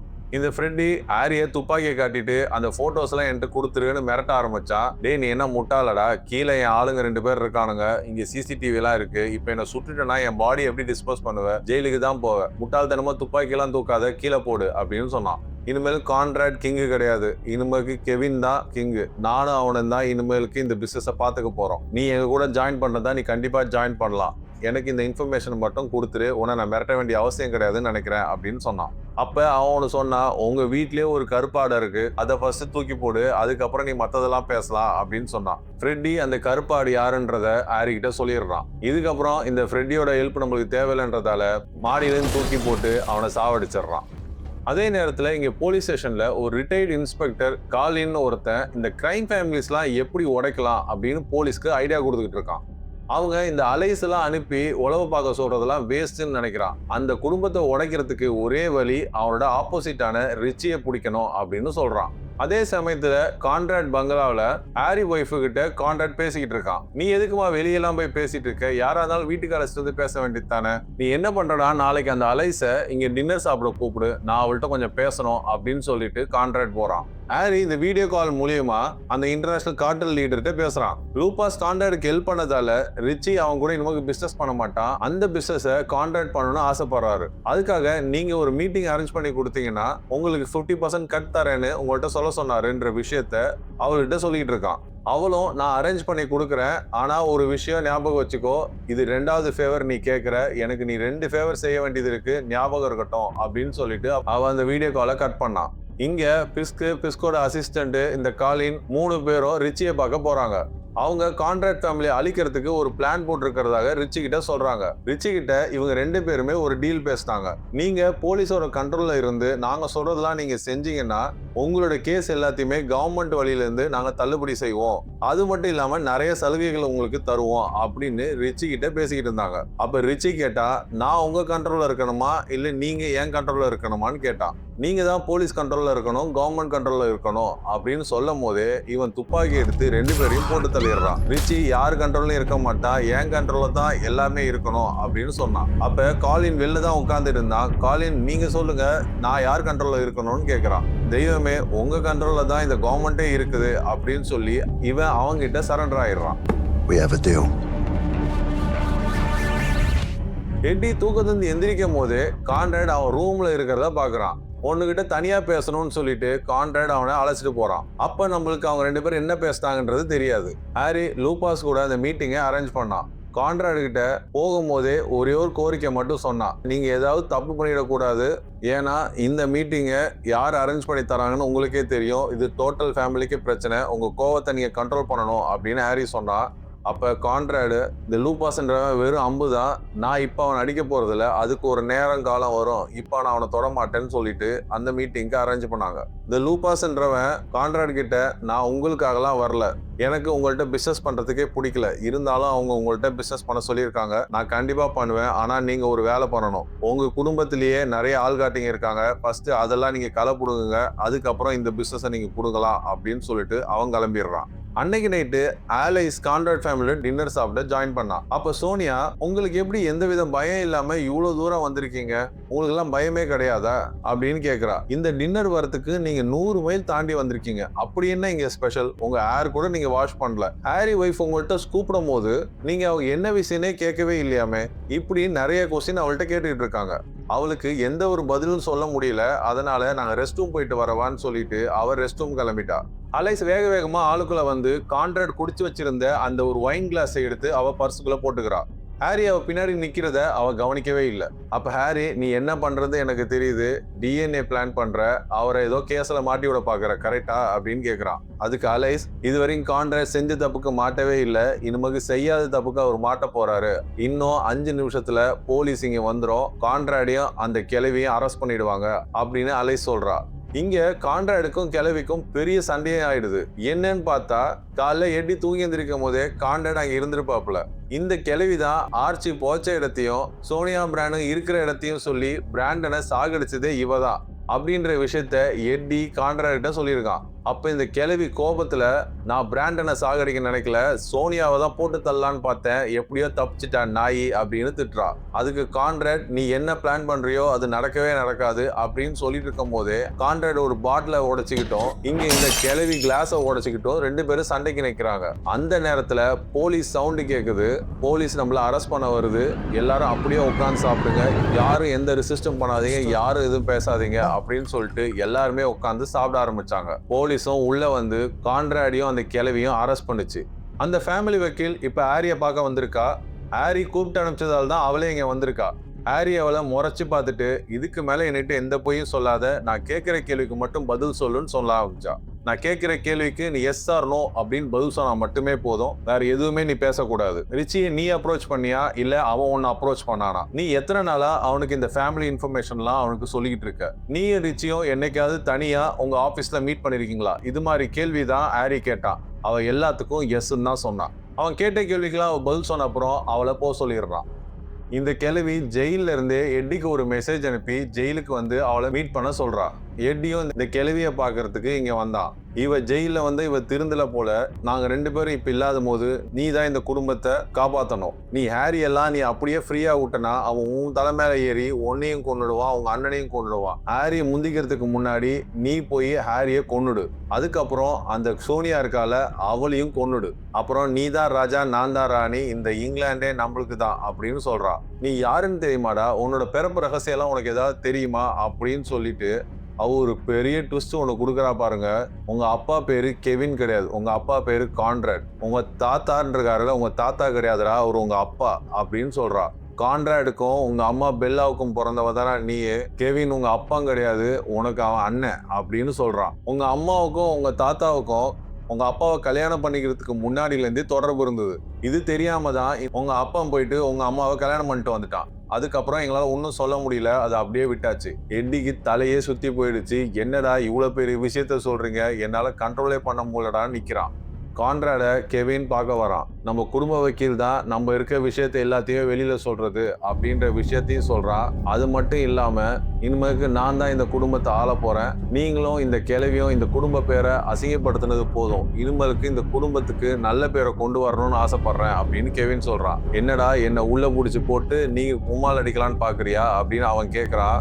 உன்னெல்லாம் எங்க அப்பன்னு சொல்றதுக்கே எனக்கு வாய் கூசுது. நீ பண்ண காரியம்லாம் எனக்கு தெரியாதுன்னு நினைக்கிறியா? எனக்கு எல்லா விஷயமும் தெரியும். பெல்லா உன்னை பத்தி எல்லாத்தையுமே என்கிட்ட சொல்லிட்டா அப்படின்னு சொல்றான். எட்டி வேக வேகமா வீட்டுக்கு போயிட்டு அவங்க அம்மா கிட்ட இந்த கிழவி சொன்னதெல்லாம் உண்மையான்னு கேட்கறான். அப்ப அவங்க அம்மா, ஆமா அவ சொல்றதெல்லாம் உண்மைதான், நீ வந்து கெவினுக்கு பிறக்கல, கான்ராடுக்கு தான் பிறந்த அப்படின்னு சொன்னதுக்கு அப்புறமே அவ கழுத்தை நெரிச்சு சாவடிக்க பாக்குறான். அந்த நேரத்துல கரெக்டா ஹாரியோட ஆளுங்க வந்து அவன் வயிற்றுல ஒரு குத்து குத்தி அவளை காப்பாத்தினாங்க. இந்த கார்ட்டல் லீடர் கேட்டு சோனியாக்கு கால் பண்ணி, உன்னை பத்தி நிறைய கேள்விப்பட்டிருக்கேன், நீ என் டீம்ல ஜாயின் பண்ணணும், ஹாரியும் கூடிய சீக்கிரத்துல என்கிட்ட ஜாயின் பண்றேன்னு சொல்லியிருக்கான், நீ எங்க கூட வந்து ஜாயின் பண்ணணும்னு சொல்லி அவளையும் அவ டீமுக்கு இழுக்க பாக்குறா. இந்த புது இன்ஸ்பெக்டர் காலின் அலசிக்கிட்டு இருக்கிற அந்த ஒயின் கிளாஸை வாங்கி வச்சுக்கிட்டு கான்ராட அந்த 2 போலீஸ்காரன் செத்த கேஸ்ல மாட்டியோட பிளான் பண்றாங்க. அதனால எந்த ஒரு லூசன்ஸ் இருக்க கூடாதுன்றதுக்காக அலைஸ ரிச்சியோட ஆளை வச்சு போட்டு தள்ளிடுறான். அந்த வக்கீல் ரிச்சியை மீட் பண்றா. ரிச்சி கிட்ட போய் ஹாரி என்னை கண்டுபிடிச்சிட்டான், இனிமேக்கு நான் என்ன பண்ணணும் அப்படின்னு கேட்கறா. உன்னை அவன் கண்டுபிடிச்சிட்டானா உன்னை உயிரை விட்டுருக்க மாட்டானே, உன்னை எப்படி அவன் விட்டான் அப்படின்னு ரிச்சி கேட்கறா.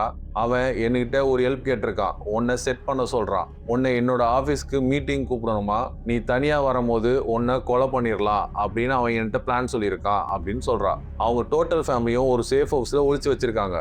நீ ஒரு 5 பேர் அனுப்புனா அவங்க மொத்த ஃபேமிலியும் ஒரே இடத்துல தான் இருக்காங்க, நீ போட்டு தள்ளிடலாம். நீ சொல்றத நான் எப்படி நம்புறது, நீ என்ன போட்டு கொடுக்க பார்க்கலாம்ல அப்படின்னு ரிச்சி கேட்கறான். நீ தான் இந்த வாரம் வின் பண்ண போற, அதை தெரிஞ்சுதான் 9 மாசத்துக்கு முன்னாடி உன்னுகிட்ட வந்து ஜாயின் பண்ண. அப்ப நீ ஹாரிக்கு கால் பண்ணி ஸ்பீக்கர்ல போட்டு பேசு அப்படின்னு ரிச்சி சொல்றான். ஹாரியும் அதே கேள்விதான் கேட்டான். நீ இப்ப அவன் ஆபீஸ்ல ஸ்பீக்கர் போட்டு பேசல, நான் எப்படி நம்புறது அப்படின்னு கேட்கறான். அதுக்கு அவ, நான் செஞ்ச தப்பை நான் சரிப்படுத்தணும்னு பாக்குறேன், எனக்கு ஒரே ஒரு சான்ஸ் கொடு அப்படின்னு சொல்றான். கான்ராடும் அந்த கிளவியும் பண்ணதை பார்த்து பயந்து போய் தான் நான் ரிச்சி கிட்ட போனேன், எனக்கு தெரியும் நீ தான் இந்த வார்ல ஜெயிப்ப அப்படின்னு அதே டைலாக்கை ஹாரி கிட்டே சொன்னான். ஹாரி நான் உன்னை நம்புறேன்னு சொல்லி போனை கட் பண்ணான். ரிச்சி அவங்க ஆளுங்களை சில பேரை அனுப்பி அந்த சேஃப் ஹவுஸ்க்கு அனுப்புறான். இன்னும் செட் ஆளுங்களை அந்த லாயர் ஆஃபீஸ்க்கு அனுப்புறான். ரிச்சியோட ஆளுங்க கரெக்டா அந்த லாயர் ஆஃபீஸ்ல போயிட்டு வெயிட் பண்ணிட்டு இருந்தாங்க. அந்த லாயர் ஹாரிக்கு கால் பண்ணி, இப்ப ரிச்சி என் ஆஃபீஸ்லாம் இருக்கான், நீ இப்ப வந்தா முடிச்சிடலான்னு சொல்றா. லாயர் ஆஃபீஸில் எல்லாரும் கன்னோட வெயிட் பண்ணிட்டு இருந்தாங்க. லாயர் ஆஃபீஸில் ஒருத்தன் கீழே இருந்து ரிமோட் பாம்பை வச்சு வெடிக்க வைக்கிறான். சேவ் ஹவுஸ்க்கு போகிறாங்க. அங்கே ஒருத்தன் பாம்பை தூக்கி போட்டு அந்த டீமே மொத்தமாக காலி பண்ணி விட்டுறான். ஹாரியும் கெவினும் இப்போ ரிச்சி இருக்கிற இடத்துக்கே வந்துடுறாங்க.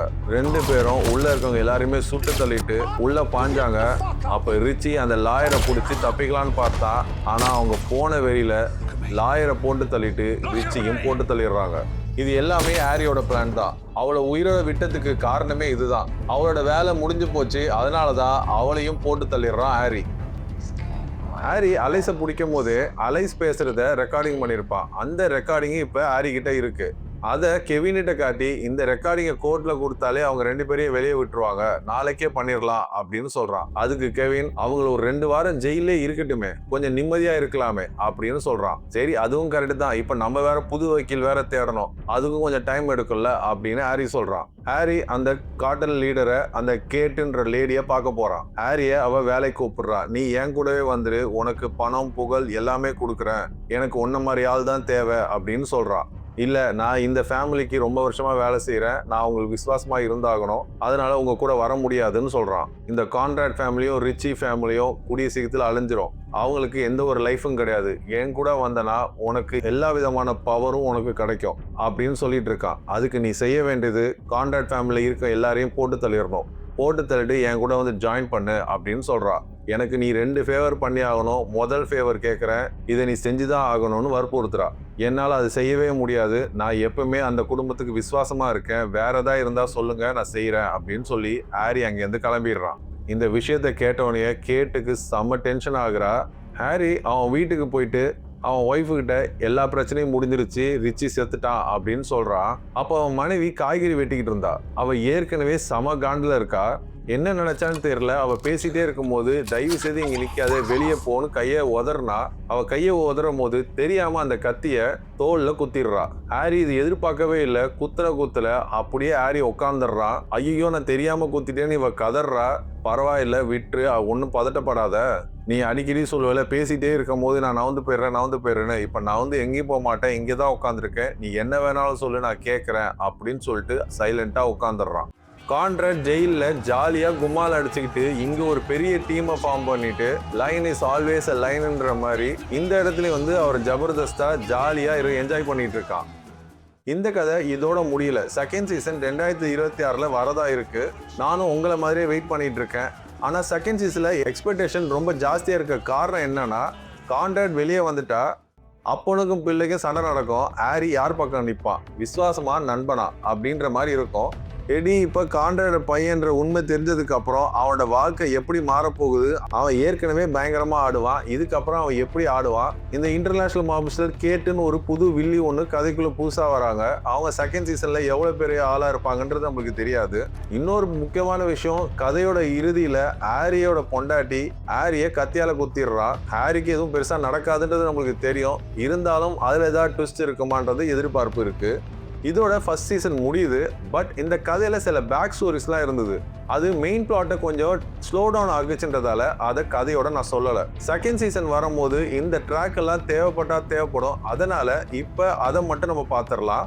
இந்த கெவின் சின்ன வயசுலயே சிறுவர் சீர்திருத்த பள்ளியில இருந்தவன், அங்கதான் ஹாரிய மீட் பண்ணியிருக்கான். அதுக்கப்புறம் தான் அவங்க 2 பேரும் ஃப்ரெண்ட்ஸா இருக்காங்க. அந்த ஜெயில ஒரு வார்டன் இருந்தான், அவன் பேரு ரஸ்பி. அந்த கார்டு கெவினை டார்ச்சர் பண்ணி செக்ஷுவல் அபியூஸ் பண்ணியிருக்கான். ரொம்ப வருஷமா அவன் மனசுல போட்டு புதைச்சி வச்சிருந்த விஷயத்த ஹாரி ஒரு வாட்டி அந்த ஹோமுக்கு போயிட்டு இருக்கும் போது அந்த ஆளை பார்த்துருவான். ஹாரி இவன் செக்ஷுவலா அபியூஸ் ஆனவன்றது விஷயம் எதுவுமே தெரியாது, அதனால ஹாரி கிட்ட சொல்லாமையே இவனே தன்னந்தனியா போய் அந்த ஆளை சுட்டு கொன்னுடுவான்.